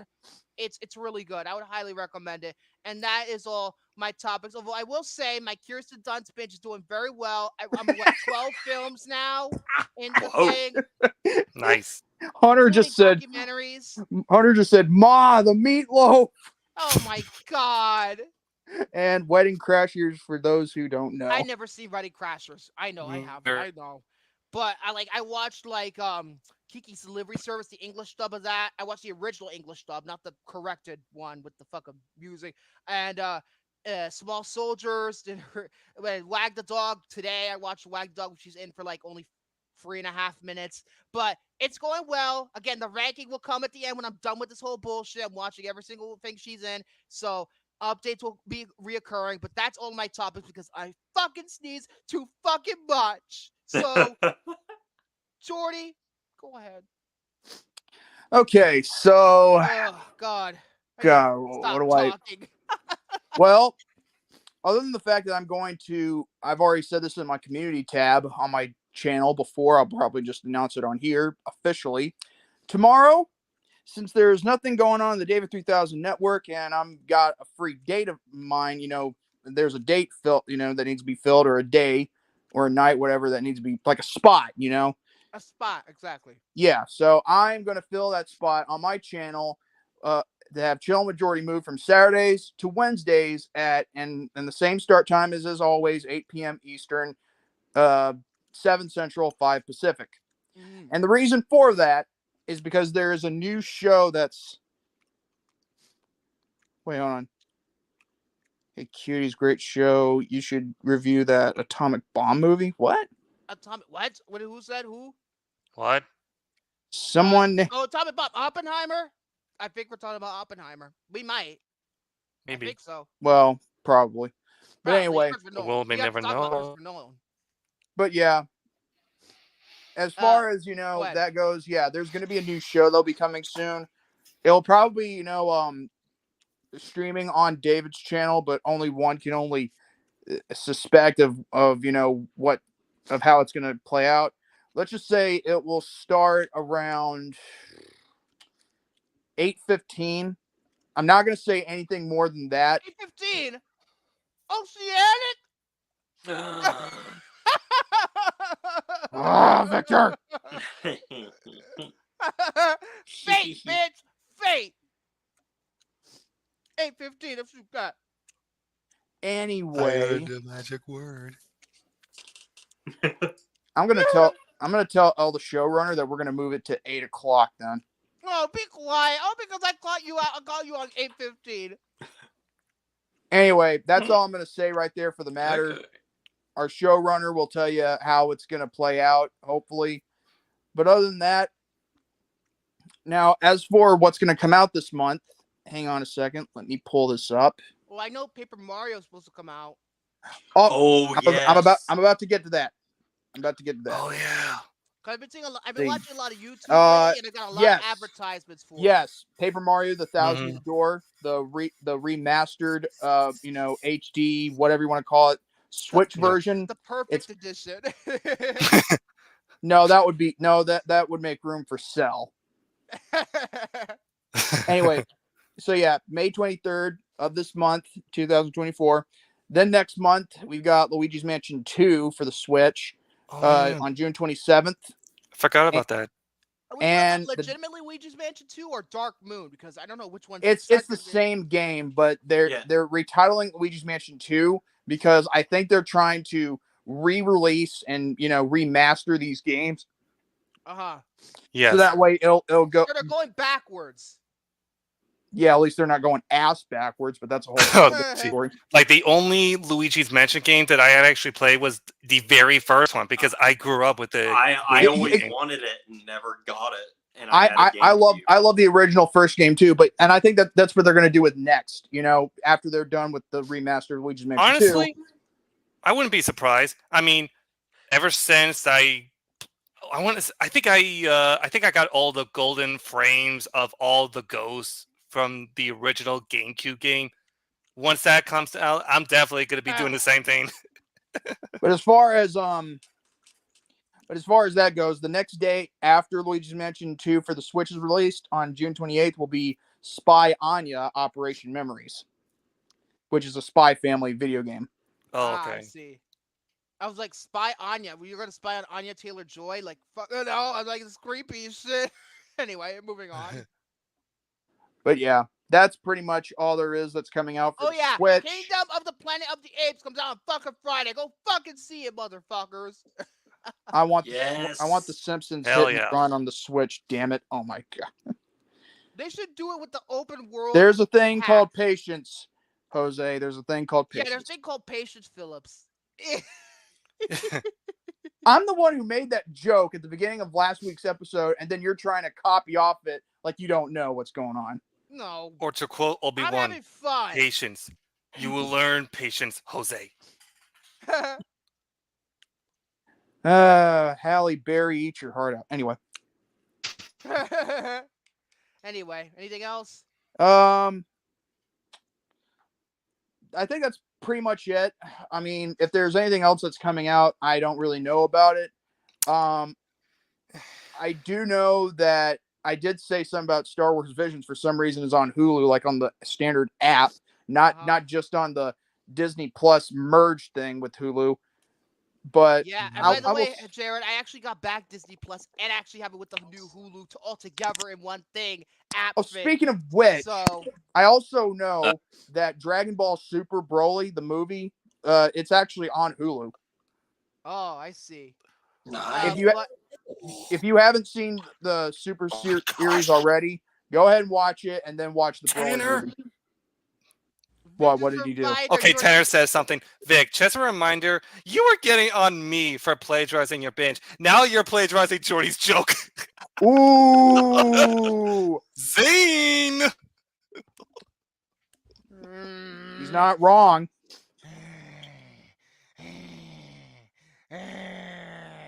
Hey, so what does that make you? The new Arminga 4? You need to shut the fuck up. No. Yes. No. Mm-hmm. Mm-mm. Mm-hmm. Mm-mm. Uh-huh. Uh-uh. Yes. No. Yes. No. Yes. No. Yes. No. Yes. No. Yes. No. Yes. No. Yes. No! Yes. No! Yes. Free my Pradas and the cleaners, along with my hoodie and my fuck you flip flops. You pretentious douchebag. Okay, Victor, when you play that soundbite, I hope we don't jinx if we were to get to that wheel. Oh fuck! We have to do social network. Oh, yeah. God. I was the one who put that on the wheel. Anyway, that's going to be it for me. And last but no means least, good old JR, Jared Ross. Yeah, what has it been? What are you gonna have? It's been 3 weeks. Oh Your man. stuff now. Well, I debated on this and everything because I've seen a lot. Well, you're a of master at debating. Ugh. But God. I mean, if we have some time left over, I might splurge a little and talk. Well, we hit the 1 hour and 30-minute mark. But so why not?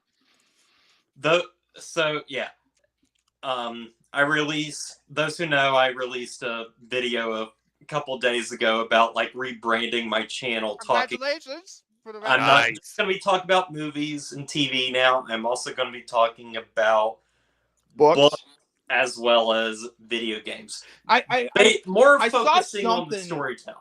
I saw something recently that you had a thumbnail about you, reviewing a book, and I was like, hey, this is something new. Yeah. Watch me reviews 50 Shades of Grey one day. I don't know if I ever will. But I'll tell you, like, right now, what I'm in the middle of and why I started doing this altogether. And also, yes, I am going to go back and start reviewing the Star Wars books again and maybe just start from the beginning. Wait. Which ones are you referring to? The original trilogy? I'm talking about starting with the novelizations. Look. You got the thumbs up thing. Ah. Hold up. You foop. It's not popping up on my end. Oh jeez. Wow. Hey, do a heart thing. Do a heart thing. Oh no, you can't do it like this. Yeah. Like this. Tyler, Try. Oh my god! What? Whoa! Oh my gosh! That's a new one. Oh my god! Oh, I love you too, Victor. Piss off. What is happening? What does this happen? Does this happen? No. Oh, there it is. There it is. Oh. There it is. I love you too, Victor. It's a new one. It's a new one. That's a new one. Oh my god. Anyways, I'll be right back, guys. Okay. What the hell? This is fun. Losing your train of thought here. I am actually reviewing the original trilogy novelizations and stuff because I really like those novelizations. But right now, what I've been what I've actually been like doing is going back to like the books that I had to read in high school or that people just had to read in high school, and like basically going through those. So as of right now, I've done Of Mice and Men. I've done a lot of the read in high school. I read the Wabbits, Lenny. No, I want to see the Wabbit. Now I didn't. Wabbit. I don't know anybody that had to read this one, but I also did Old Man in the Sea, and then I did The Great Gatsby.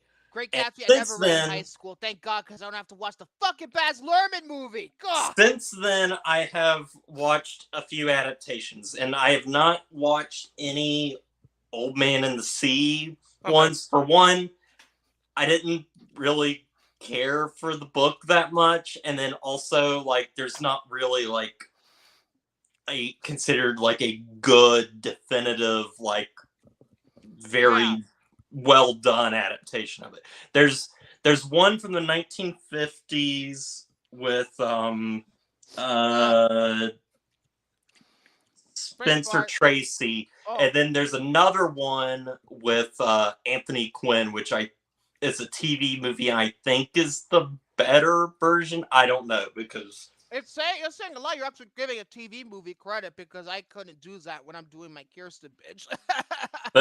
but yeah, so I have not watched any of those, but I have watched two different adaptations of Mice and Men, and then I'm also more familiar with the Gary Sinise, John Malkovich version. I'm more familiar with that because that's the one I had to watch when I was in high school. yes, same here. And the third, so there's actually three well-known ones. There is like another TV one where I don't know who plays George, but Randy Quaid plays Lenny. Wow, it's almost like that's weird. That is weird. Randy Quaid, that's weird. Yeah.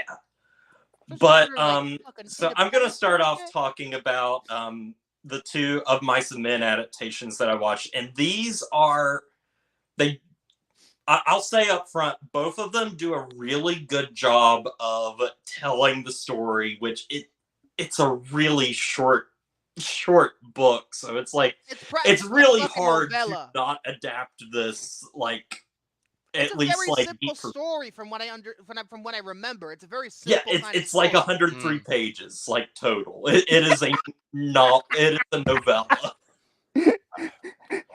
I'm not just laughing. Funny. Okay, I'm not just laughing at Jared. I'm laughing at the face you made when you made that heart thing. That picture set. Oh no! Did somebody took a fucking picture? Look at your mouth, dude. He was like, yeah. Fucking hell. Oh, by the way, Jared, the only of Mice and Men adaptation that I've actually seen was the one with John Malkovich as Lenny, right? Yeah, Gary Sinise. Yes. I had never seen the 1939 one, which is the 1939 movie. Actually, it stars Burgess Meredith and Lon Chaney Jr. Burgess Meredith, the Wolfman himself. Wolfman, excuse me, the Wolfman, not fucking Frankenstein. And, yeah, and Lon Chaney Jr. is Lenny. And okay, just for those that don't know, Of Mice and Men is the story of these two guys working in the 1930s, going from job to job across California. And they always end up getting into trouble because Lenny, who is definitely on the spectrum. Yeah. I thought he was always meant to be challenged, but I wasn't so sure about him being on the spectrum. But that's what on the spectrum. Hey, aren't we all? That's what I was thinking. It's it was written in the 1930s, so it's like, I don't know, it's not like a very positive great, like yeah. Like I've always had that thought when it comes to the characterization of the two main leads, you know? But they always end up getting in trouble in some kind because Lenny always gets himself into trouble and George always has to get him out of it. So they're just in this perpetual cycle of like going from place to place, and it feels like it's never going to end and everything. And that is where we are at in Of Mice and Men. They go to a new ranch and hopefully things will get better, and they have this dream. It doesn't have a place there. Yeah. So basically, this adaptation in the 1930s is, again, it's pretty solid in telling the story beat for beat. And I would say some of the performances are good. I think Burgess Meredith is really good as George. He has like a lot of energy to him. Sometimes his performance can be very stagey in a way, maybe a little too exaggerated. It is one of those things where it's like, that was kind of style in the 1930s. And also this is adapted from the play version of the story, not necessarily just the book, which it does add some things to the play from the play. And I'll talk about that too. But Burgess Meredith is really good. And there's this one scene in particular, where they have to kill somebody's dog. That is a really old dog, and it's like it's foreshadowing for what eventually happens near the end of the movie. So it's basically doing the old Yeller treatment. Yeah, the old Yeller treatment, pretty much. Except without the ratings. Where like the book never made me feel as emotional as I did in that scene in the movie. Uh-huh. Huh. As for Lon Chaney Jr., Mhm. it's a really like lame performance. Lame? Really? It's Really? really lame. He's like, Really? "Oh man, George, I will go and I will feed the rabbits. I will." Like he just talks in this very like low, and it's like, "Oh no, this is like horrible." You know, Is he, like, is with he a low trying- voice. Wait, with wait a a second. Wait a hold on. second. Wait a second. Are you meaning to tell me that he's trying to sound mentally challenged, but it doesn't sound like, but it feels like he's making fun of it, but trying to act? It's more so like he's not even trying to do that. That's what it sounds like. Yes, He's just trying to make him seem like a normal person or something. He's just going like It- this. it like just- a normal oh my person. tries God, to you make know, him sound like like, It he's ends up about being this. dumb. You know what? Here's the thing. If you're gonna have someone, play the role of a mentally challenged person, then find one that actually is. It is the 1930s. Yes, it is the 1930s. You gotta get that So from it's- everyone. Yeah, But- but still, look, here's the thing. A mentally challenged person, kind of like myself, can actually do better acting than that. I mean, considering what John Malkovich did, which we'll get to later, I don't know. Yes, I will be getting to that. And then this adaptation adds a lot more with Curly's wife, who Curly is kind of the son, kind of the overseer, Oh, the wait, son never of the overseer, and he's like this little guy that's like a boxer that like basically really likes getting into fights and everything, and he has this wife who is like just kind of bored and everything and doesn't do much, but she does propel the plot in the original story. In the play version, which the movie's based on, they give her a little bit more. And it's one of those things where like maybe this works in the play, but like it just It didn't work on doesn't screen. add anything to the story at all. She just feels like wasted space. Oop. So really this adaptation, it does a good enough job, but it's just kind of lackluster, I feel like, which is strange because I look on like IMDb It's considered a and classic. Letterboxd and Rotten Tomatoes and all this stuff, and like particularly with audiences, this is the highest rated one. Why? Which I find weird because I'm not really like into it that much. Like it's a good adaptation enough, but it was like really disappointing because I love that book so much. So Of Mice and Men from 1939 is like kind of like a low 7 for me. It's Okay. just nothing really that spectacular, but it does have like a really good Burgess Meredith performance in it.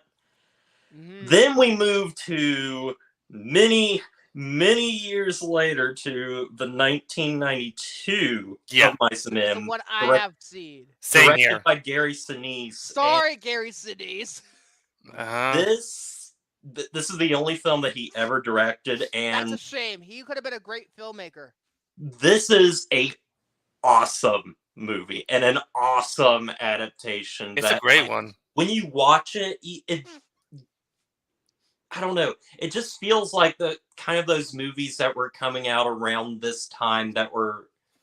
I feel like there was this thing in the 90s of like adapting some of these older stuff. Like I don't know if you know of like the movie Shiloh. Yes. Shiloh. I know, the dog. Like that's a movie that I really love, and this one just kind of gives me that warm, cozy kind of feeling of like a classic story brought to life. The performances in this are absolutely fantastic. Yeah. Gary Sinise. And this is a thing that trumps the original one because I felt like Burgess Meredith and Lon Chaney Jr. like when they were. I just didn't get the sense that they were friends. And you don't get that camaraderie where you get that here. Like you get that protective nature with Gary Sinise's character George, with Lenny. You see his frustrations a lot more and you kind of understand it, but like I don't know, Yeah. they just feel like buddies. It feels real. It feels real. Mm-hmm. And John Malkovich, Outstanding. like, He's outstanding. fantastic in He it. makes Lenny just so likable and lovable. And that's the thing. Like, Lenny is a very strong guy that doesn't know his own strengths. And there's a line that I talked about in my review that is in the movie as well that Slim talks about where, basically like, they talk about how Lenny doesn't have like a lot of sense and everything. And they're like, a man doesn't need to have a lot of sense to be nice. There's some very smart men out there and they're not hardly nice at all. Exactly. And I think that's absolutely beautiful. And this too, a lot of the characters didn't really stand out in the last adaptation, but the character of Slim really stands out in this one. And it might be because of the actor that plays him. Who? Christian Shepherd himself. Yay! Christian Shepherd, never lost joke. He is fantastic. Wow. No. And that's Christian Shepherd. You're the cowboy who has daddy issues now, bitch. No. Yeah. Also, Yes. No. Yes. No. Yes. Is No. very good. Yes. No. Yes. I don't know who did the score, but like, let me have a look. Of Mice and Men. Okay. Mark Isham did the score. it just has. It's very like sentimental in a way, kind of. It's not quite like Forrest Gump in a way. I don't think it goes that hard into sentimental, but it's just, I don't know. It really fits with the tone of the film, I think, really well. And then also, I think... Wow, Joe Martin is in the movie. I did not know that. I think what they do with the wife of the Curly character this time around. That chick from Twin Peaks. It is Sherilyn Fenn, and Audrey. She is really good in it. I only know because for the first limited was any good. Fuck the rest of it. David Lynch fucking lost anyway. she for the amount that she's in, she's not in the movie as much as the actress that plays her in the other version, because they cut out a lot of the stuff from the play in this version. But yeah, she's really good. And the final moments of the movie, when that decision that George has to make, you feel it, and it's a really good adaptation. Like, talking about it as an adaptation, it's fantastic, and talking about it as a movie, it's fantastic as well. It works really well. But it is one of those things where, after reading the book, none of them really capture the book perfectly. But this one comes the closest because it kind of brings back the grit that the original movie was missing, because it was the 1930s, so they had to dance around certain subject matters, such as rape and language and that kind of thing. This one, it's able to tell the story better. But this one, I love this version. It's an 8 out of 10 for me. It's a great movie. I haven't seen it in many years, though. I haven't seen it Same since here. high school, so... I mean, that's exactly what I gave it. 8.59 to me. Now, I will quickly go over the other two movies. One of these I have not been able to watch more recently. I've watched it 2 years ago. I'm going to be talking about the Great Gatsby movies this time around, and there are 2 adaptations. Technically, there's 3. There's a silent movie that's like 20 minutes, but we're talking about the 1970s one with Robert Redford and the 2013 Baz Baz Luhrmann, Leo Luhrmann. DiCaprio movie. That was the first adaptation I saw. The Baz Luhrmann one. Baz Luhrmann. Unfortunately, Shoot me. Romeo, Juliet, Elvis. Shoot me. I don't remember that much, but I thought it was fine. So the 1971 with Robert Redford. Now I have not seen this like in a while. It's been 2 years because I read The Great Gatsby before 2 years ago, and I watched that adaptation. And from what I remember, it's one of those movies that has been criticized for like being too faithful to the source material, and so by doing so being kind of like dull in a lot of places. And I'm like, it can be, but I think the performances really shine in it. I think the casting for everyone is great, and you have like really, really good. You have is it Mia Farrow? I think so. Yes, from Rosemary's Baby. She's in it, playing Daisy. You have Sam Waterston, the DA, the DA officer guy from Law and Order. Yeah, Law and Order. He's playing Tobey Maguire's character Nick, and then you have Robert Redford as Gatsby himself, and then honestly, the one that steals the show in this version is actually Bruce Dern as the character of Tom, Daisy's husband. He is like a fantastic sleazeball, and I think this is the youngest that I've seen of Bruce Dern in a performance, because I've only ever seen him as an old man. Yeah, I've only ever seen him in as an recent old man, years. like movies like Monster and things like that. I also remember like the cinematography for that movie being really good, but also the movie kind of looking older than it actually is. Maybe that's the intention. It might be, because like, I mean, it's obviously a movie taking place in the 1920s, but I think that adaptation does a really good job of like showing the beats of the original book and keeping the spirit of it. I think it like stays true to those themes. A problem that is in the 2013 version. But yeah, from what I remember, the original Great Gatsby is a pretty solid adaptation. I think it is underrated, which seems to be my favorite word, according to Morgan. I usually say something's always underrated, but like me I think saying everything is overrated. I think it's a movie that, like, at the time I might understand, but I think like giving it a rewatch, it needs like a reevaluation. I still give it a 7 out of 10, but I do need to rewatch it to see how I feel, especially after reading the book and stuff, and then also watching the more recent version.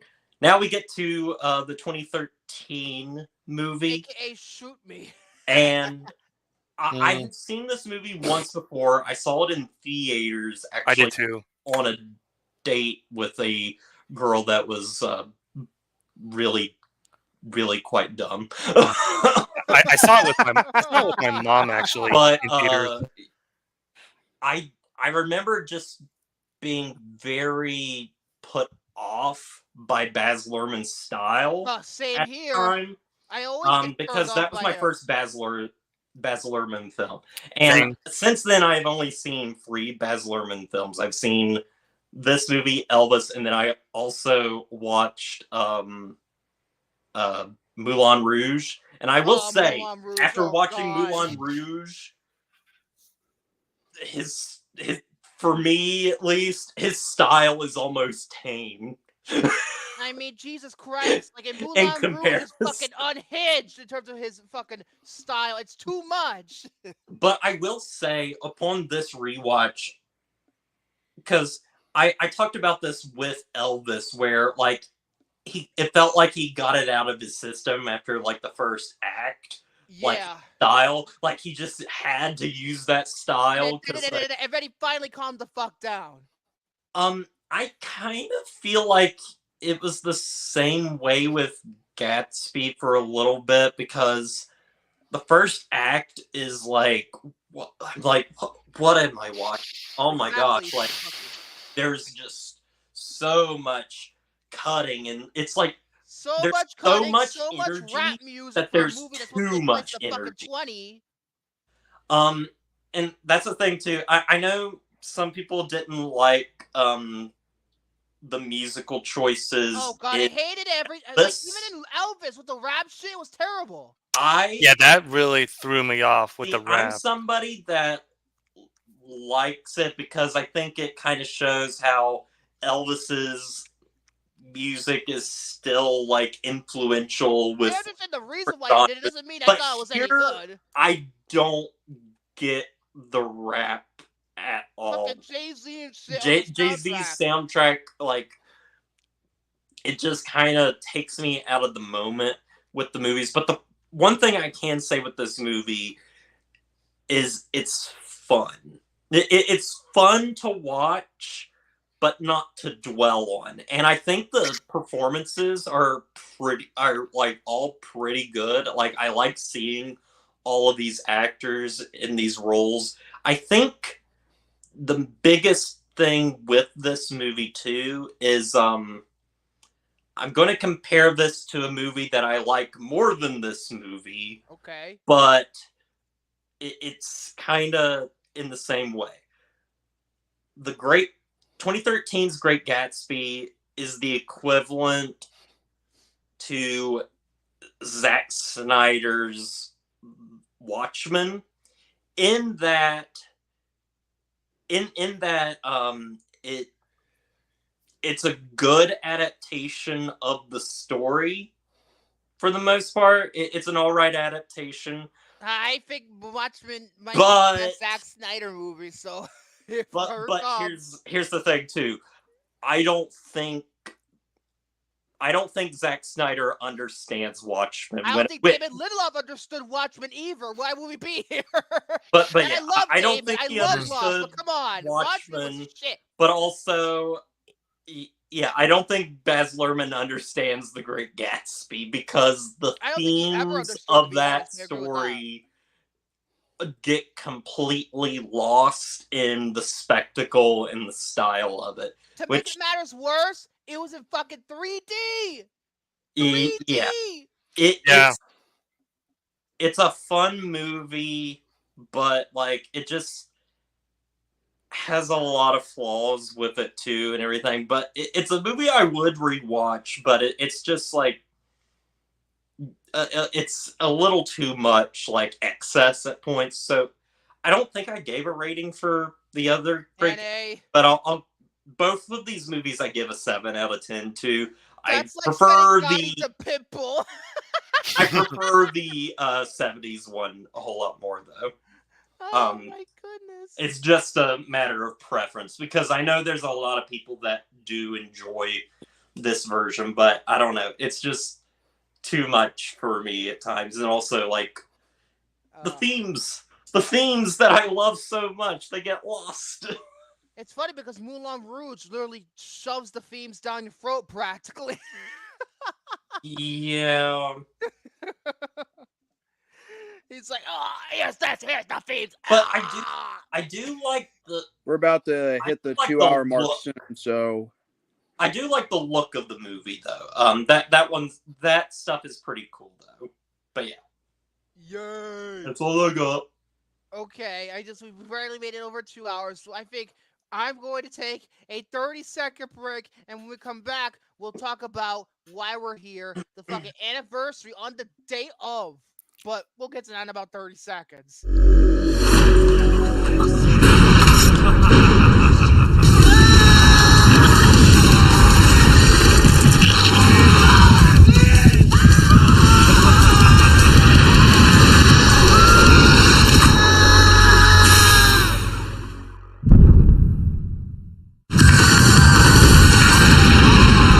Revenge of the Mummy: The Ride opens June 25th at Universal Studios Hollywood.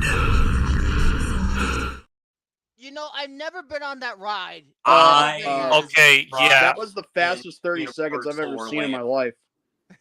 And Yeah. it's fantastic. Yeah, like I've always I wanted to thought you were go on that ride go ahead. because I've always loved the idea of like any roller coaster that goes forwards or backwards in the actual Much dark. like Expedition Everest at Walt Disney World. Then. Yeah, I've actually been on the Everest ride too, but this one I've actually have never been to Universal Studios ever, really. I have the Florida location though. But yeah, with that being said, I think I should do the honors of introducing this movie that I All picked right, out. fine. I guess you try and get the introduction, and maybe you'll probably not do as successful as I am. But hey, give it a But try. yeah, I thought Jordy was going to say something first. I thought there was going to be like a commercial for the video game, because they actually do have a video game based off the movie. Oh yeah. I thought all three movies too. I thought. Wait, they did do a video game for the third movie as well? Yes. They did. I remember they did. I didn't know that. And the animated show. Actually, I thought I was gonna try and find an ad for the television series, but I was like, no, I'm against it. I'll wait till the second one because it deals more after the events of the second one than it does with the first one. Yeah, I guess so. But tonight, I think it's one of those nights where 25 years ago, this movie was released on this day, mind you. You cannot make this shit up, really. You really can't. And we're going to be talking about it right here, right now. So, ladies and gentlemen, we're going to review, in our perspectives, is one of the best action adventure films to come out in the 1990s, and the movie that kicked off the summer movie season of 1999. One of the greatest fucking years of all time. But yeah, none other than Brendan Fraser in The Mummy. Brendan Fraser, how about Rachel Weisz and all the guys? Wait, Brendan Fraser? Brendan Fraser? What are you talking? What are you talking about, Jared? Tom Cruise was. Wait, did I watch the wrong movie? What are you talking about? What is this? What? Ladies and gentlemen, what are you trying to say, Jared? Reviewing the Tom Cruise The Mummy. What the fucking? What the fuck? Ladies and No, I'm gentlemen, just sitting with you. ladies and gentlemen, Here's the thing, though. Here's the thing. The Dark Universe is dead, and for good reason. Fuck the Dark Universe. Give me 30 seconds and fuck the Dark Universe, motherfuckers. Jonathan, I think you found something. On May 7th, uncover the secret. Unlock the legend. No! Unleash the power. We are in serious trouble.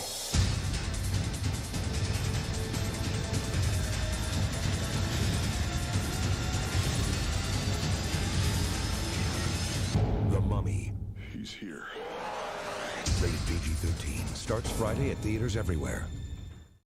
I mean, see, we're not lying. This is the 25th anniversary. Fucking Dark Universe. How dare you mention that fucking franchise that died after one movie? Yeah, it's dead for good. Fucking Tom Cruise. I love the man. He's my favorite actor of all time. But good but God, that movie, I'm telling you. Yeah, all that reboot was just exposition up the ass. That's funny enough. What director Stephen Sommers does all the time. The Mummy is a 1999 American action-adventure horror comedy directed by Stephen Sommers, with screenplay by Stephen Sommers, story by Stephen Sommers, Lloyd Fonelli, Fonviel,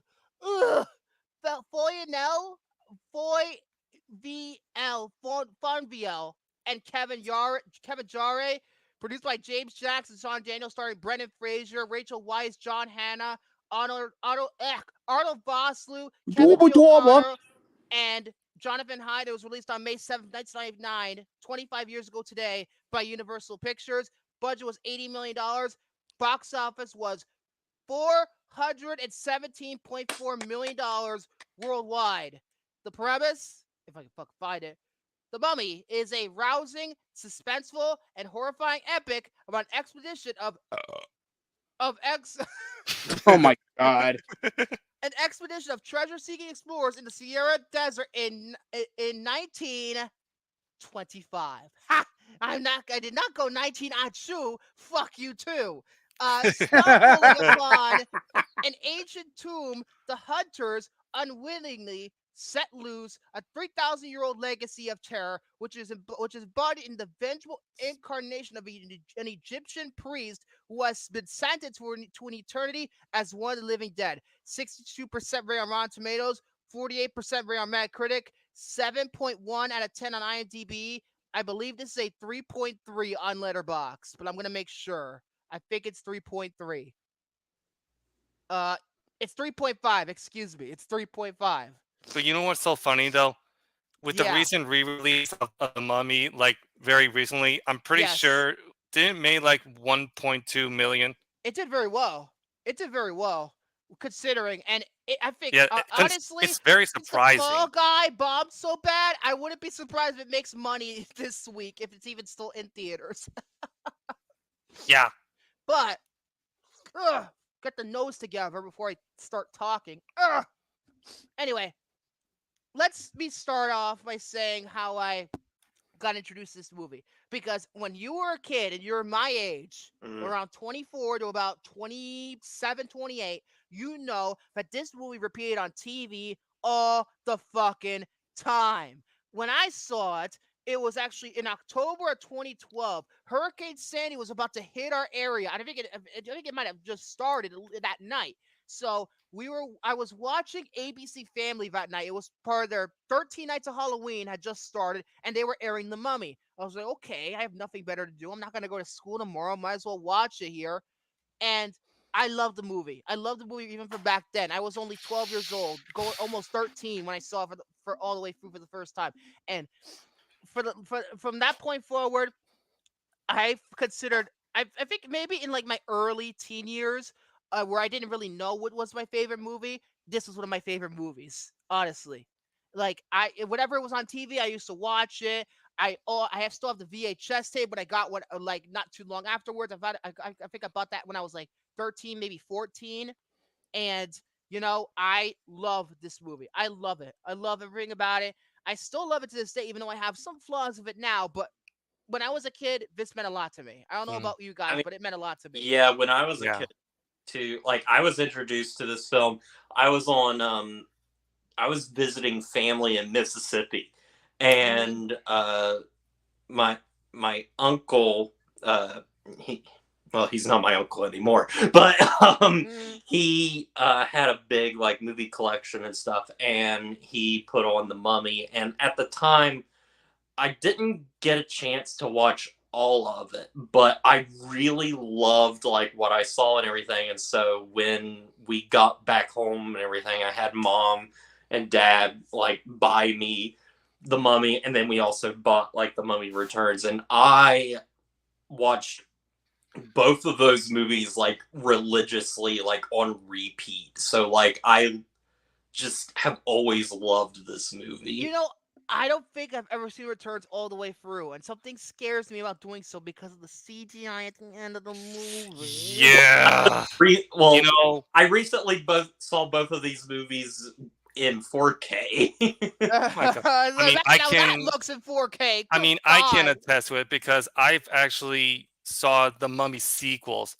Returns, it does have its fair share of like my nostalgia clouds me from a lot of. But yeah, that CGI Scorpion King really threw me off because of how horrible it. And they were rushed to do so. Thanks, Universal, because you wanted to keep your fucking release date. Yeah, and I saw the Mummy Returns actually very recently for the first time on Peacock. Out of all things, Peacock.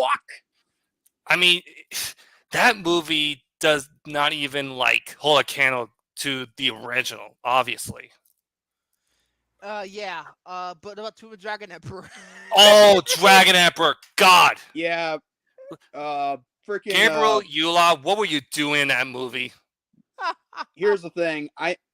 There could have been some things made for the movie that could have made it better, but then again, including not every cast member.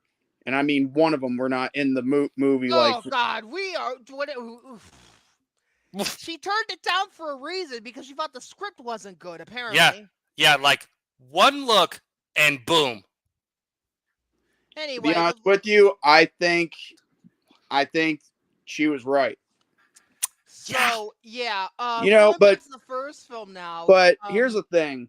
Now, when I was a little kid, and I mean a little kid at the time when this movie was being seen and under, you know, like I think it was, you know, like after it was being seen on demand, like you know, like you know, like physically, VOD, DVD. no, physically seen, no, like physically, you know, for every like for you to own on DVD or VHS or whatever. Yeah. So around The late 99, one thing give or that take. scared the ever loving shit out of me, and Mhm. I swear to you all, I'm not kidding, was, and it doesn't scare me anymore, but it was the part where Imhotep, you know, he's already, you know, wrapped around in toilet paper for mummification, obviously. Yes. But the one thing that scared me the most was those bugs? bugs. Yeah. Oh, Yeah. the bugs. The scarabs. Oh, The scarabs, I yeah. hated them Yeah. so much. Oh my god. It scared me so point I didn't feel brave enough to even watch the movie. Oh my Oh god. my Is it the like is it like the one scene where that one guy has like that one scarab like inside his body? No. It's the no. very beginning of the movie. It's the very beginning. No, It's I'm talking about the exposition dump. No. I'm talking about the very beginning of the movie. It's just that, you know, I couldn't watch the movie because I mean it's just the noise and the bugs and like They make a really good crunching noise. I know. as far as what the I'm rest of asking the- Jordy is as that far as were there other scenes that scared you? You know? no, I couldn't watch the whole movie because I was too little at the time. Oh wow.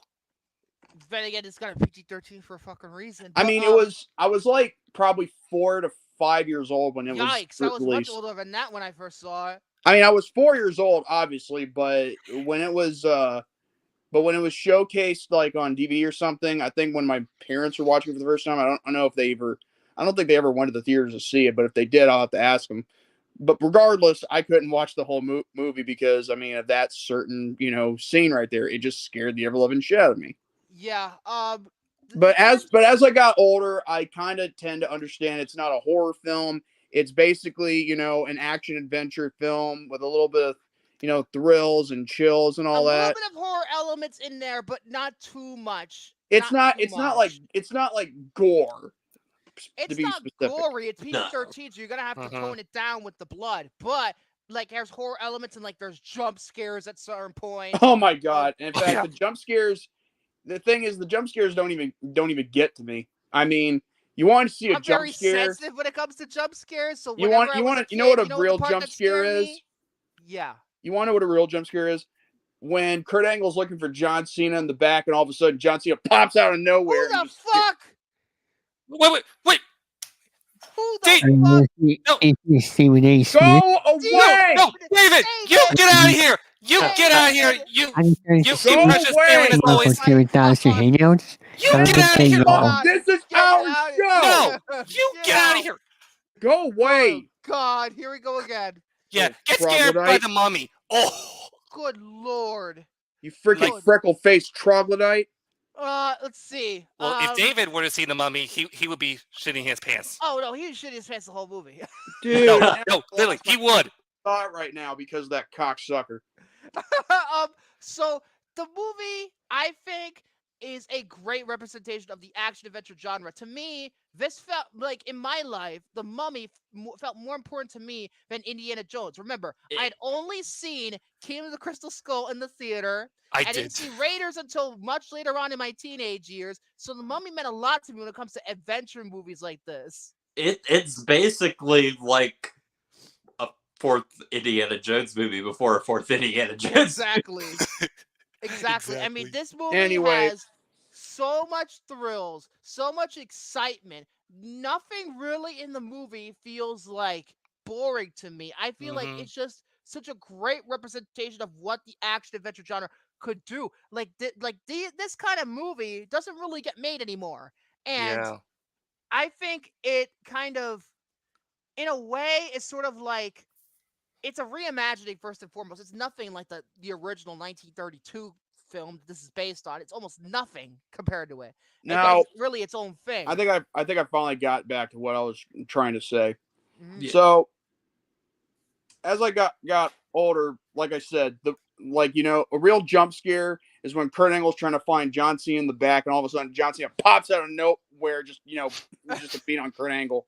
I mean, and it was on an episode of SmackDown when I was rewatching on the network before they went to Yeah. Peacock. Peacock. But the, other than that, I mean, the only thing that I don't want to watch that really does jump scares is like whenever you're trying to get something out of your eye and all of that with your fingers. The last thing you want is to check something in your eye and all of a sudden you get poked. oof. Mhm. But yeah, do you know the jump scare that really got me when I was a kid? It's one of the false ones that got me. It's when Jonathan appears with the mummy Oh, thing you mean the one inside. where he's in the That one still gets. Oh my god. I hate You mean That honestly I'm didn't get. telling you right there. He didn't. It's like that jump scare was intended to scare not just the audience or Evie, but it was also meant for him to laugh at you as a troll gag. That's what I believe. But yeah, that part really got to me when I was a kid. That's the part that really got to me. I was like, Yeah. I don't like Like- that. Well, I don't dude, like it's a scale. I mean, it's a jump scare, and there's like a mummified corpse or whatever. Yeah, But like I think, even though part of me thinks it's probably a prop, but then again, if she said that you had no respect for the dead, well, then I guess it's real. I'm like, holy shit. Yeah, like But yeah. that didn't get to me because I saw this movie when I was a bit older, actually. But the very thing that I very remember the most is I used to have the Jaws 2 DVD, and before you actually play the movie, you know how there's like a what you call it, like an intro sequence where yes, the will show- Universal DVD the promo. Mummy is one of them. And that's actually got my first I actually exposure. have that promo to on it. a couple of releases that I have in my collection. Meet the Parents is probably the most prominent one where I have that intro of what's like the second or third version of it.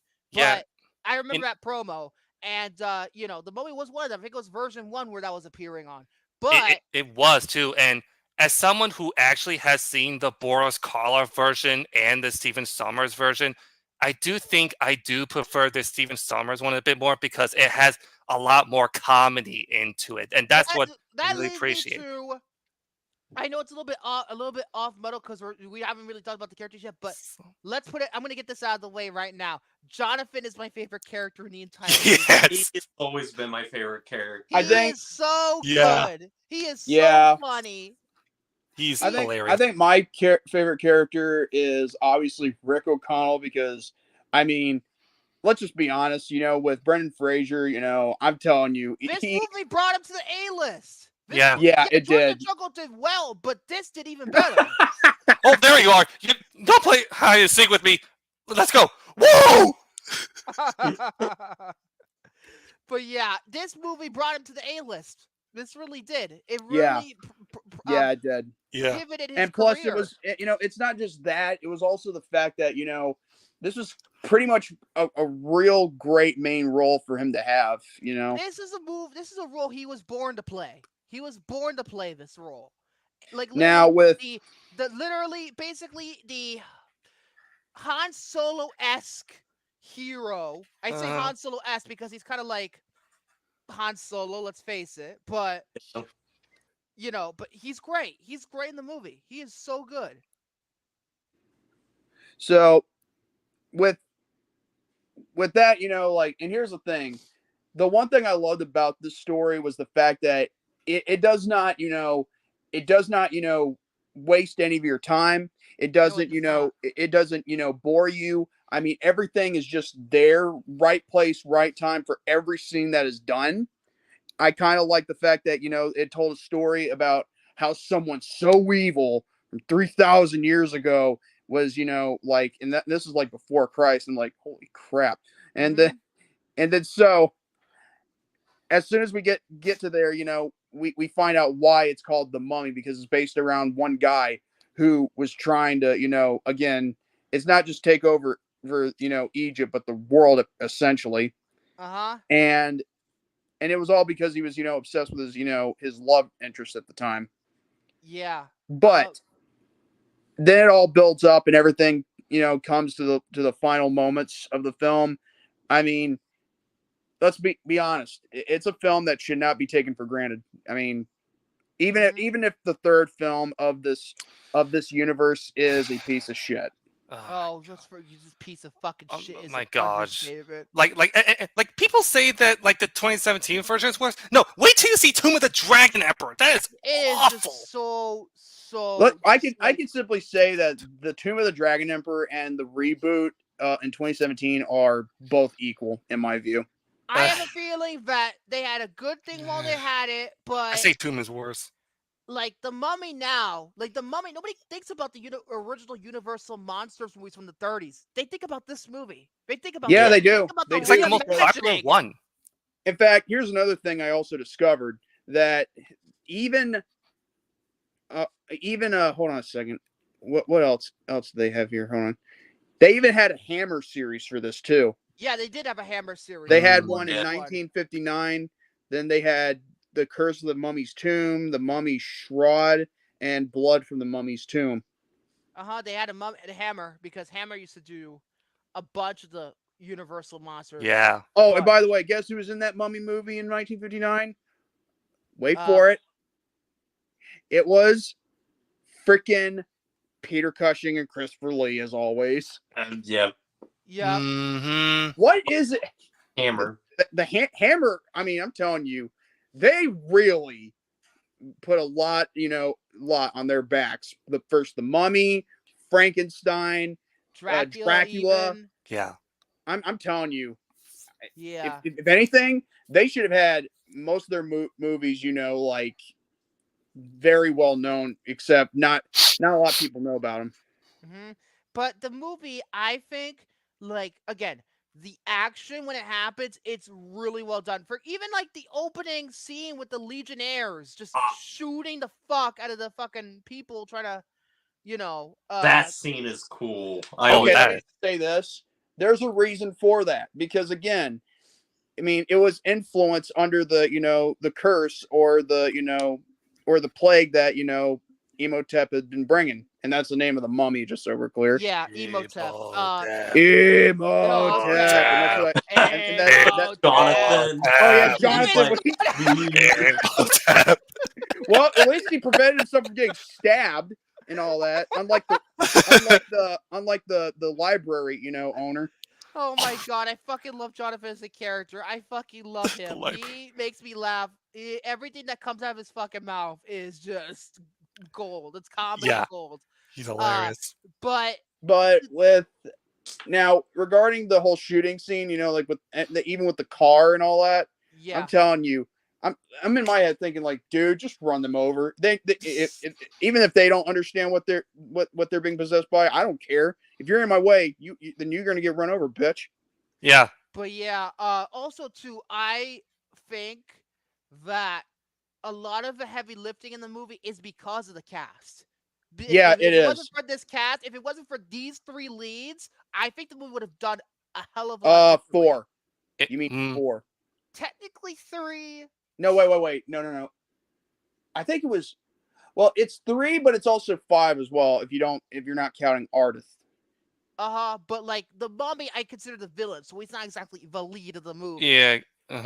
Even though the title is the name isn't his title, but the title. But to me, Rick, Evie, Jonathan, they're the leads, and well, yeah, they're the three main heroes, obviously.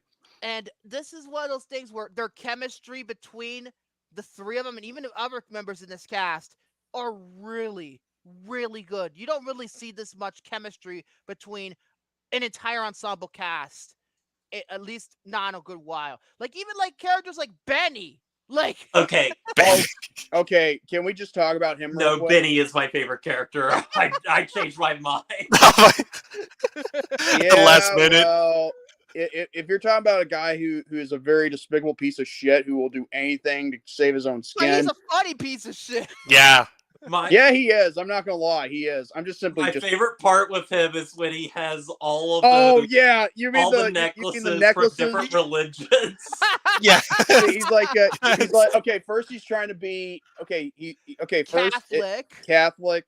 Then there was Arabic. Then Okay, the subtitles It says gibberish on my end. Yeah, it says gibberish on my end, but it's actually meaning he's trying to speak Chinese, I think. Oh no! But it's hilarious. And then of course Hebrew. Yeah, and also I love the scene where I kind of like the Arabic part where he goes like,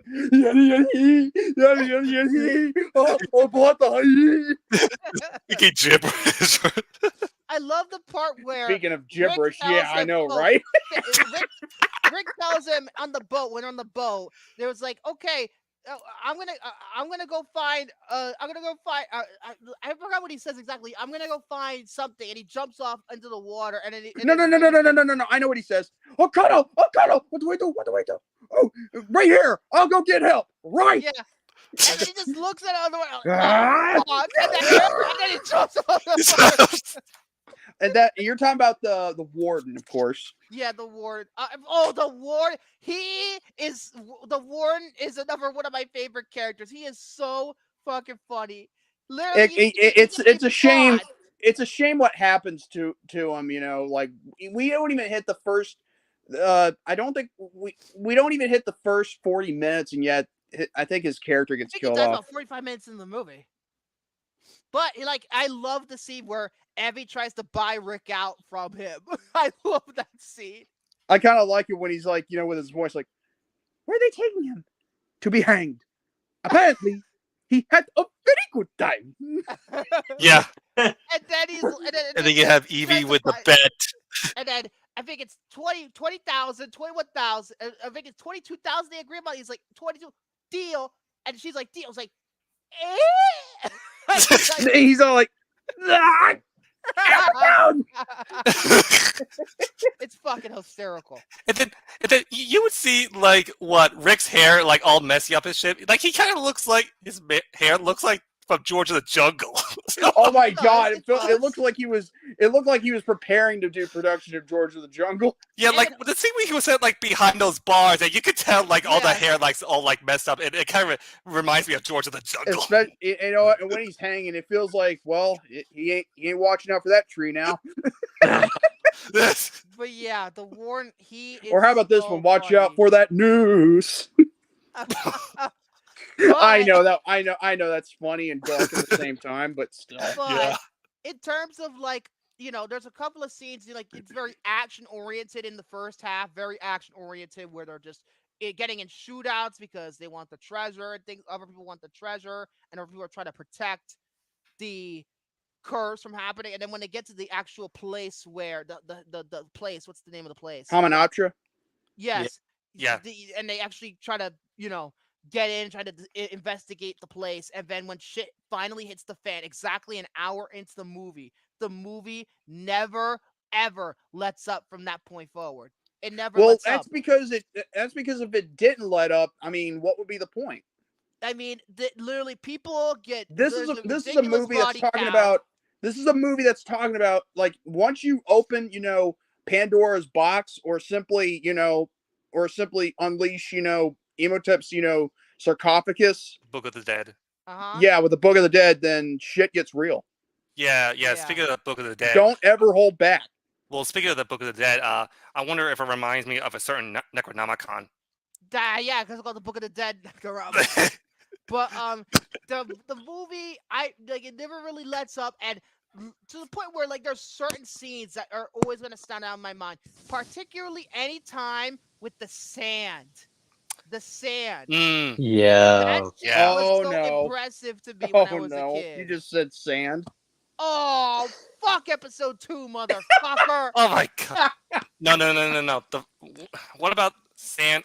I don't know. Oh wait. Sandworms. I should say that less emotional. Fuck episode 2. I don't know why, but it's the first thing that comes to sand was those sandworms. But yeah, I think the sandstorms that they had, with Emotep, I think they were pretty good too. But I forgot to completely talk about Evie. God damn it! I talked about Rick. I talked about John. Okay, if there's one thing that you cannot deny is the fact, there's a few things. One, she is a very good archaeologist, I believe. linguist, really. She's kind Yeah. of a linguist when you think about it. Yeah, because she She understands really the language. understands Egyptian language. you Yeah, know? but archaeology too, Yeah, she's very especially good about that. Egyptian archaeology. Especially And on considering top of that, she is definitely a great female lead. I think this put Rachel Weisz on the map, right? This put her on the Yes, map. it did. I believe so. Yeah. I mean, it's great. She's great. She's great in this movie. And also, too, like, she is one of those damsel in distresses where she doesn't really feel like a damsel in distress. It kind of subverts the expectation because she is so smart and she can actually hold her own in a fight as well, too. Oh my God. Really great character. I just realized something. You know who she was married to? Who? Oh. Darren Aronofsky. Yeah, that's what I thought.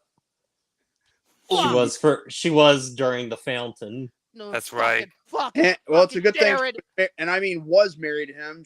They were married from 2001 to 2010. Thank God they didn't stay married, all the way to 2017. Oh, fuck that. I think she's married to Daniel Craig now, as far as I remember. Yes. Oh, yes, that's so. right. Since 2011. But yeah, in terms of that, like, she's a great character. She is the definition of a strong female lead, and not in a bad way, because everybody's like, oh, this is woke. But no, this is legitimately in the best way possible. She is a great character that holds out on her own. She's very Wait. Who said that it was woke? No. Oh, I'm no. talking about how people use the term strong female lead now, and everybody was like, oh, this is woke. But this is the definition of a strong female lead. If you want to talk, listen, let me tell you something. When someone uses the word woke, they need to use it in regards to a political, point or problem they have. They shouldn't do it automatically because there is a female overused. lead. Like I said, it's overused. Like I said before, it's No, overused. No, the only time that you should use that term is when you really get out of bed. Sleep. Yeah, I got up this morning and I looked at this shit. But Yeah. she's a great character. I love her character, and the romance between her and Rick is really well done. It is very well done. Yeah. I mean, I can't believe I'm saying this. It's actually more well done than Anakin and Padme's story in episode 2. Shit, it isn't. No, shit, it is. Fucking episode 2, motherfucker. The scene that really got to me is when she was talking about her parents, and yes, her father, I believe she mentioned first, marries an Egyptian. the lady that she already an Egyptian too, and they're both explorers too. And that's the thing that got to me. She kind of she has to prove herself because. And by the way, yeah, that whole Egyptian thing, within her blood, that comes into play in the next movie. Just so we're clear. It would come into play in the first, because I haven't seen this movie in a while. I thought it would come into play. That's why she would try. That's why Imhotep would kind of try to kidnap her. But apparently not. It's apparently in the sequel, which I haven't seen the whole thing of. But here's the problem. I mean, I don't think. I don't think he even knew, but then again, he did. It's just that the script was all, The thing is, it's called world building, and they try not to mix things up, without trying to confuse people. But yeah, the villain, the mummy. Yeah. Imhotep, oh my God. Yeah. Awesome. Baldy McBaldstein. Huh? What? Baldy McBaldstein. I mean, that's another name for Jerome. He is a badass. He don't fuck around. I think his name is Sean Daniel, I believe. No. That's one of the producers. Arnold Vosloo plays the mummy. Oh, damn it. Arnold Vosloo. Okay. Where did you get that from? I accidentally clicked on the wrong name. Sue me. Besides, the freaking scrolling thing is all stupid anyway. Anyway, that leads me to that. You know what oh my God! You know what he should have played a role as Agent 47. He could have. He could. I mean, Timothy Oliphant apparently wasn't that bad, but just the movie was. But he's 61 years old, so I highly doubt. Wait. Nope. Oh, he was born in South. Oh yeah, there's a lot of light, skinned people in South Africa. But like the movie. And I say light skinned. I mean, when I say that, I'm not trying to be, Yeah. We understand, but the movie starts out with the typical Stephen Sommers opening exposition dump, which he's very well known for doing at this point, where you see his backstory. And I think it's incredibly well done. It starts the movie off on a really good note. Like, Mhm. you see that he's a priest, he has a lot of power in Egypt. He has a mistress, which I'm surprised he actually got away with fucking nudity in a PG-13. Mm. Because Wait, what do you mean? What do you mean? clearly see I mean, her they- boobs. they- You clearly see her boobs. I mean, you also I mean, clearly I think they like, had pasties see her on, booty, so... though, Yeah, too, which- yeah. I believe they did. But it goes in detail about their affair and how that she was killed because of it and how she tried to resurrect her and all that shit. It's really well done. I think it's really well done. It's really good. My main problem with the movie, in my opinion, I think it's a common criticism of this movie. The CGI's aged like milk. It really has. I well, mean, It's I aged mean, yes, some no. yes and Some no. of it, like the mummy when he's in the mummification, when he gets reawakened, that looks amazing. That still looks amazing to me. It does. The sand also looks amazing. It's- But I mean, there's other little things too where I'm like, I appreciate what they did with the CGI, and then it's like, it doesn't look so good. Like I think of like the mouth, the mouth, The oh mouth. God. or when he eats the bug, Yeah. when he eats the scarab too. Yeah. I will say the making of documentaries and stuff on like the DVD for this movie are like fantastic. Like I used to watch them all the time as a kid. Like I said, the sand, anything with the Sam, when he goes into the Sam monster form, it looks amazing. Especially there's this iconic shot early in It's the movie so where cool. Rick is running away from the sand, and then you see the camera screeching in on it, like it almost looks like a Dutch angle, kind of, where you see the sand monster's face coming out of the sand. I was like, that's an iconic shot of the movie. That's iconic. awesome. And I love that. I mean, that's more or less what the poster of the movie is like that. Exactly. Yeah. It's just really. There are certain instances though where it doesn't look that great. For example, the other CGI skeletons, they don't look too hot to me. Also, when he's going into the black goo, whatever that is at the end. Yeah, the black goo. Oh, that looks so bad. What about the little scarabs? Yeah, the scarabs don't look that great. No.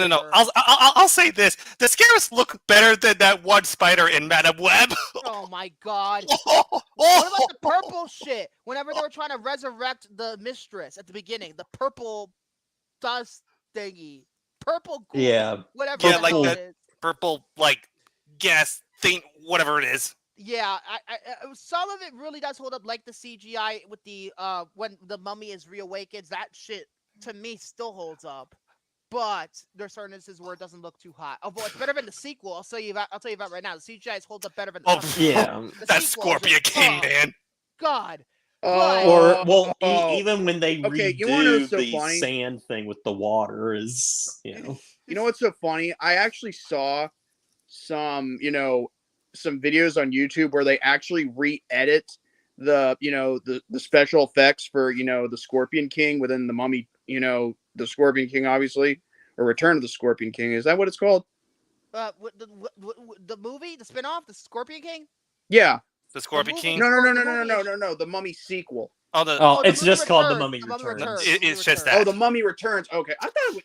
Okay, never mind. Yeah. Well, You're probably regardless, thinking of like the spin-off or something. Yeah, well, accidentally, mind you, but still, yeah, that there one wasn't great either. some some very good visual effects that were done to actually make it look better than it is in the final movie. That's interesting. I have to take a look at that. Look for it on YouTube, and you'll see what I'm talking about. The thing, yeah, go ahead. I guess we don't have to talk about like that too much because we're not talking about that movie. But I will say, I know. Anything with the scorpion part of the Scorpion King, I think looks pretty solid.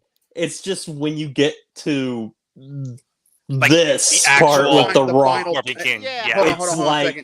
a second. You mean the final boss, as it were? Wink, wink. Yes.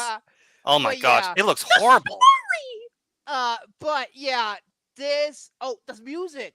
The music is really Jerry good. Goldsmith. Jerry Goldsmith. Yes. Jerry Goldsmith. I think it might be one of his best. It might be. I think. Very. I think so. With possible. that one or the original Omen for me. I'm trying to look here. I'm trying to see his entire filmography just so I can see like all the stuff that he's done, so I can have an idea about other scores that he's done, so I could not, Gremlins. That's one of his best. Oh, yes. Now,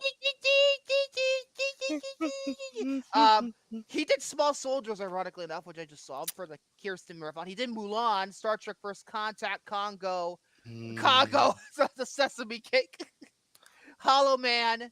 Total Recall, the original. That's right, Total Recall. The Rambo movies. I think he did all the Rambo movies. Oh, Okay, he no, did the first three, excuse me. I believe so. He did. So he's done a lot of great stuff. A lot of good stuff. Hollow But Man. I just said Hollow Man. Oh, that's right. That's right. That's right. But the That's right. score is great. It's really much like the adventure kind of, the adventure kind of score, the rousing action. But the action in the movie is just really well done. Like, Oh yeah. fights at towards the end with the fucking mummy skeleton thingies that Rick is trying to fight. It's really well done. Aside from the CGI, it's really well done. Like, even like the death scenes of all the other characters are done. Like the first guy really gets killed off. His eyes get fucking ripped out. Oh yeah. That scene always like freaked me out as a kid too. Yeah. It's crazy. And then say, the guy, What? even the scene where I just thought of something real quick. When Hold on. he's trying to Give me a second. when he's trying, or the mummy, Imhotep is trying to kidnap Evie in her hotel room. That shit's pretty tense too. It does. It is. And then Rick comes in and he was like, "Look what I got!" Oh yes, I do love. I do love how his reaction when he's like,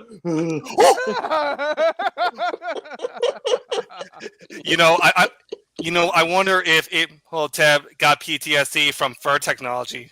Oh Jesus Christ! I hope he didn't learn about that. But even other things, even some quieter scenes where they meet that one old guy at the bar who becomes important in the third act when they're actually trying to fly the plane. He's just completely just drunk out of his ass and just talking random shit.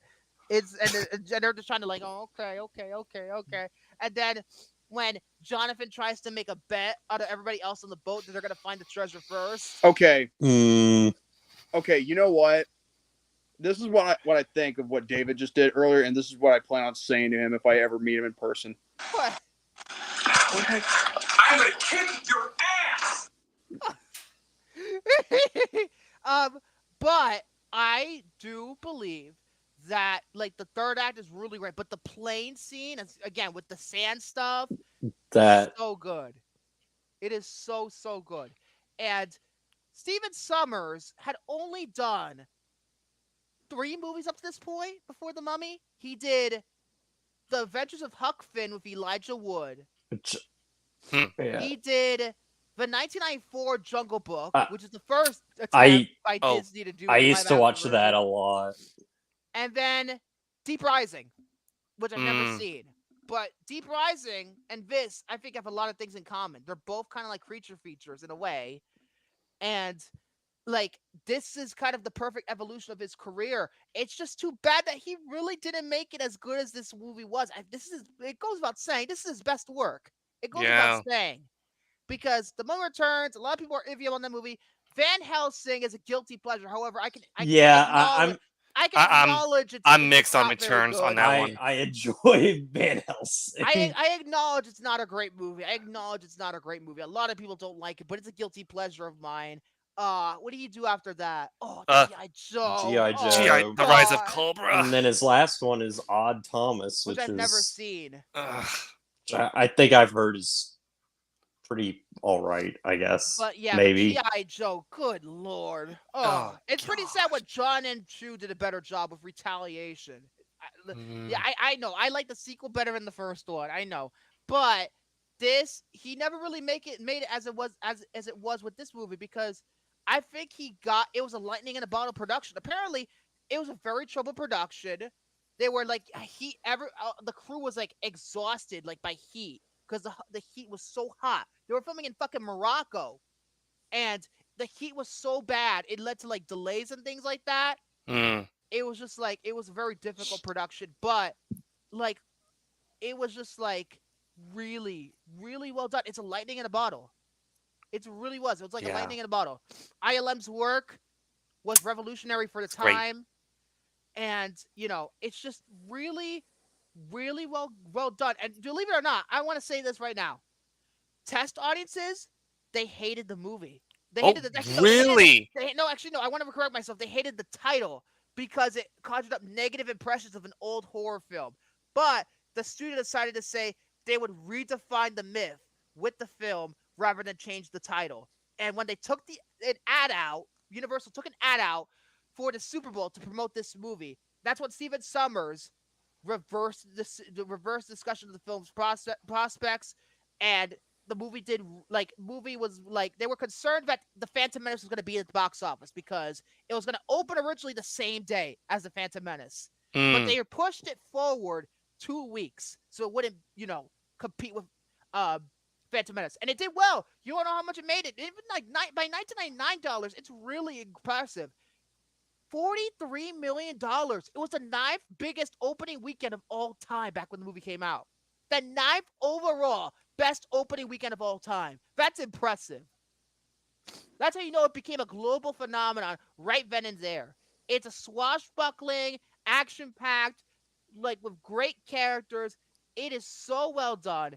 And to me, I think it's a 4 out of 5. I really do. I think it's a 4 out of 5 because it is so strong as a movie. I know, like, some people don't like Stephen Sommers movies, but I think this is the best thing he's ever done. This is the best thing he's ever done.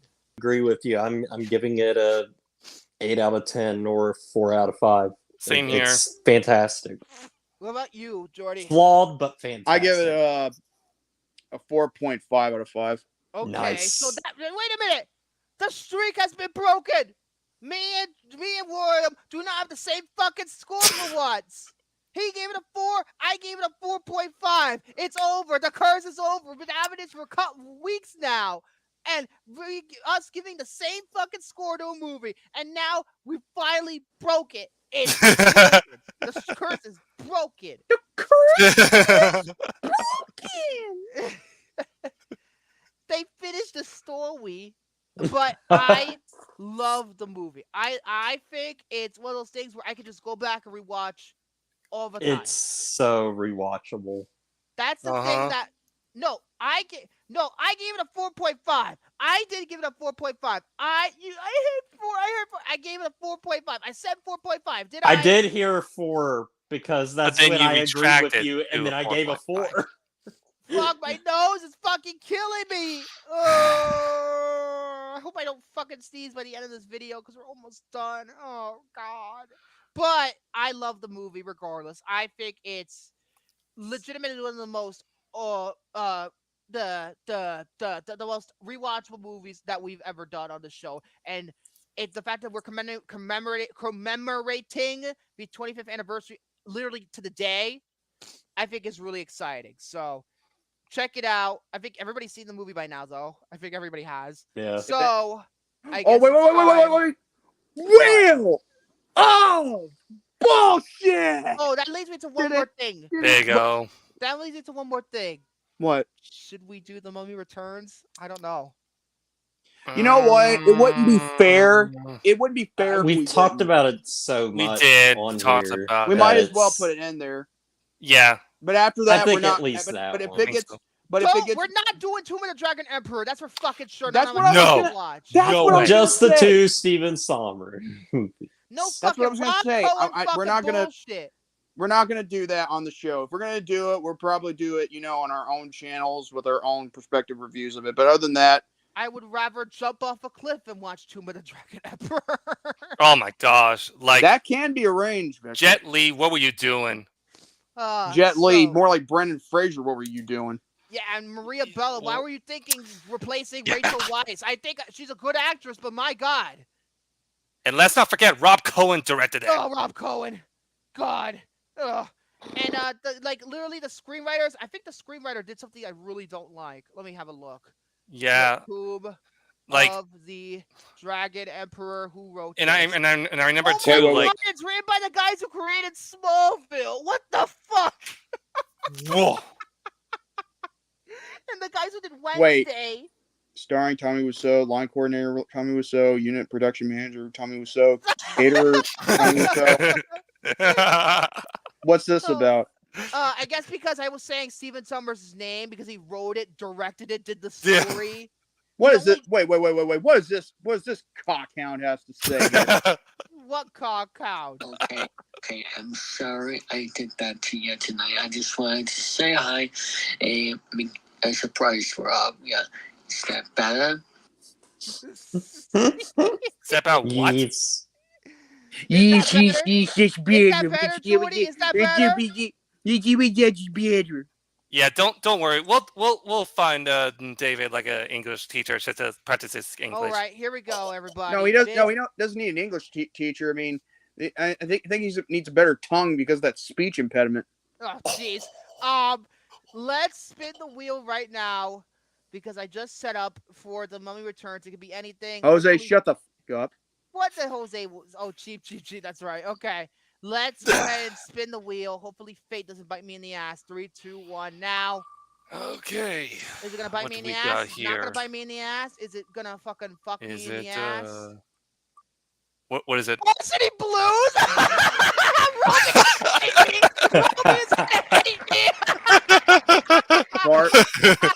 Varsity Blues.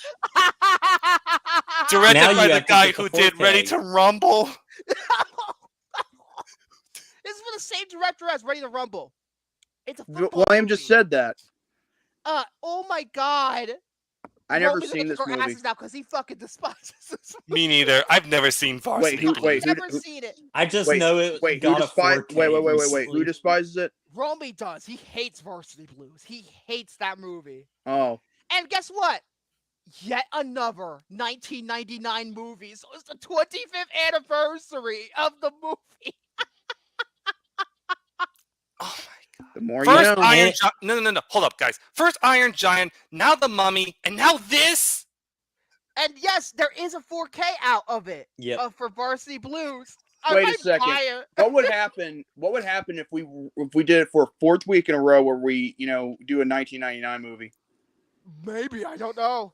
That'd be like a whole month covering 1999 movies. But for Jordy, since you don't know about this movie, it stars James Vanderbeek from Never heard of him. Dawson's Creek. John Voight. Excuse me. Paul Walker is in it. Amy Smart is in it. Ali Larder's in it. Oh, there's Really a woman good named cast. Amy and she's smart. Okay. Oh, shut. But I heard it's actually legitimately like it's a high school kind of dramedy kind of movie that's also about football, and it apparently has a very good soundtrack. I'm looking forward to watching this. We could review the Phantom Menace in the future. Oh my God! It's already on the wheel. Patience, please. Put Varsity Blues. Okay, Obi-Wan. Well, when's the date that was released? The original release date of that movie? I'm actually. Let me see. It was May, the 3rd. May. Hold on. May 3rd. That's when it came out. I think no, it was. No. May something. Hold on. I'm Or fucking wait. checking. No. May 19th. I was thinking of the 3rd was when the Okay, May when the toy line started. 1999. Oh man, Kane will be after us now. May 9th. Don't make me do the Phantom Menace. I swear to God. Why not? Well, look. I'll tell you what. If it's not picked by the next time we do a week, What do you Wheel mean? of You mean Bulls. to tell me I have to watch it anyway if it doesn't fucking pick next week? Give me a break. Well, we'll have to do it on the 21st. Oh my God. Okay, Kevin Feige, calm down. You're trying to plan this shit like Kevin Feige. Oh my God. We're literally going to do Varsity Blues and you're going to basically force me to do fucking Phantom Menace. And if you don't like me when I'm angry because Phantom Menace, I'm not holding anything fucking back. Well, I know you. Oh, I know. I hate the Phantom Menace. Well, I at least hate that least movie. there's some of us that actually appreciate it more than you. Well, I Well, appreciate the I fucking do like it. sequels more than Phantom I'm like, Menace. Thank I'm you, like, Jared. I'm 50-50 on that one. I don't like it. I've had a very complicated relationship with the prequels. I'm just at least happy that we're gonna do Varsity Blues, something different. And I'm hoping, like, I like all the Star Wars movies, actually. I like pretty much Except for what? Except for one that's not my cup of tea. Clone Wars, and the that Clone is? Wars movie. Well, okay, Clone Wars, I forget about. Wait, the Wait, holiday you mean- special? I'm not a huge Rogue One Wait, fan. don't you I'm mean not a huge Rogue One fan either, to be honest. don't you with mean you. Attack of the Clones? I thought you liked Attack of the Clones. I like Attack of the Clones, all right. I mean, it's probably like near the bottom of my list, but I think it in is terms the of like bottom. ones that I like to rewatch a lot, No, Jared. What about the holiday special? Oh, for Well, I fuck's mean, that's sake, not a no. movie. That's but- not a movie. That's It's a held. TV special. It's a special. that is a 2 out of 10, Full though. length though. But Varsity Blues, this is gonna be fucking hilarious. This is gonna be probably like, no, this doesn't make any sense. This doesn't make any sense. Watch when I put in the thumbnail. I put in the thumbnail to see his reaction, and he's like, "Oh, Damn! I can't believe you're gonna review this piece of shit. You got this wrong. You got that wrong. oh my god!" At least, but here's the thing, though. I thought I was gonna get tempted with Fate. Oh yes, I don't want your life. That's pretty much the most well-known line in Varsity Blues. Anyway, Yeah, I was thinking at first for some reason, since I said I was tempting fate that it was gonna be a Kirsten movie that we have on the list because we have quite a few Kirsten movies on the wheel, and I don't want to watch them before I do this when I'm doing this binge because I don't want to get cursed whenever it lands on the wheel anyway. So I don't know. Better test my patience. But next week we're gonna do fucking Varsity Blues, and I can't fucking wait for it. I can't wait. I've never seen it, so I can't wait. It's gonna be fun. It's gonna be fun. Hey, it better be better than fucking Ready to Rumble. Obviously, it has to be better. It has to be. Rumble. Come on, it has to be better than Ready to Stupid Rumble. movie. But at least with this movie, at least it's a more wrestling well-known. movie. At least it's more well known. So Westland. Wrestling. It's a wrestling movie. So yeah. Yes. So that's it for me. I guess Jordy could wrap it up now. I guess. Folks, thank you all for tuning in for the 74th edition of the Popcorn Panel Podcast for the Mummy 1999 review of its 25th anniversary. If you like this, give it a thumbs up. If you missed your chance in the live chat, comment down below. Give us your thoughts and opinions. Also, be sure to subscribe if you're new to this channel. Hit the notification bell so that way you'll be notified whenever this channel does an upload, a premiere, or live stream like this one at all times. Same goes for the Count Victor Devalle, the Conqueror, William Braun, the Saint Jared Ross, and yours truly, the Youngblood Outdoor Jordy Scout, aka James Legit. And with that being said, God bless you all. Have a great night and stay healthy for Barry tomorrow. So, good night, everybody. Yeah. Next week, it's time to go to Texas because that's where the movie takes place in Texas. I guess we have to. I should probably open the show with that one SpongeBob clip because Oh my gosh. Texas. My parents Hi, they're hi, y'all. my parents and my younger brother have been to Texas, particularly Dallas. But yeah, otherwise, I cannot wait to talk about it. And also, is this the first MTV movie we're going to be doing? Because it's an MTV movie. So it's co-produced by MTV. So It might have been. Yeah, it's another one of those movies where it's just like what is the other company like fuck, I'm losing my train of thought now. I'm trying to wrap this up. Yes, I'll talk about it next week. But I think this is our first MTV movie, give or take. But we're gonna have a good time, and hopefully we actually survive it because I never seen this movie. It could be bad, could be good. I don't know. We'll see. But anyway, that's it for now. See you next week for Varsity Blues. Good night, everybody. And don't let Imhotep piss you off and get Anouk Sunamun back over here right now before we get our asses killed. Okay? Yeah. Good night, everybody, before I fucking start sneezing.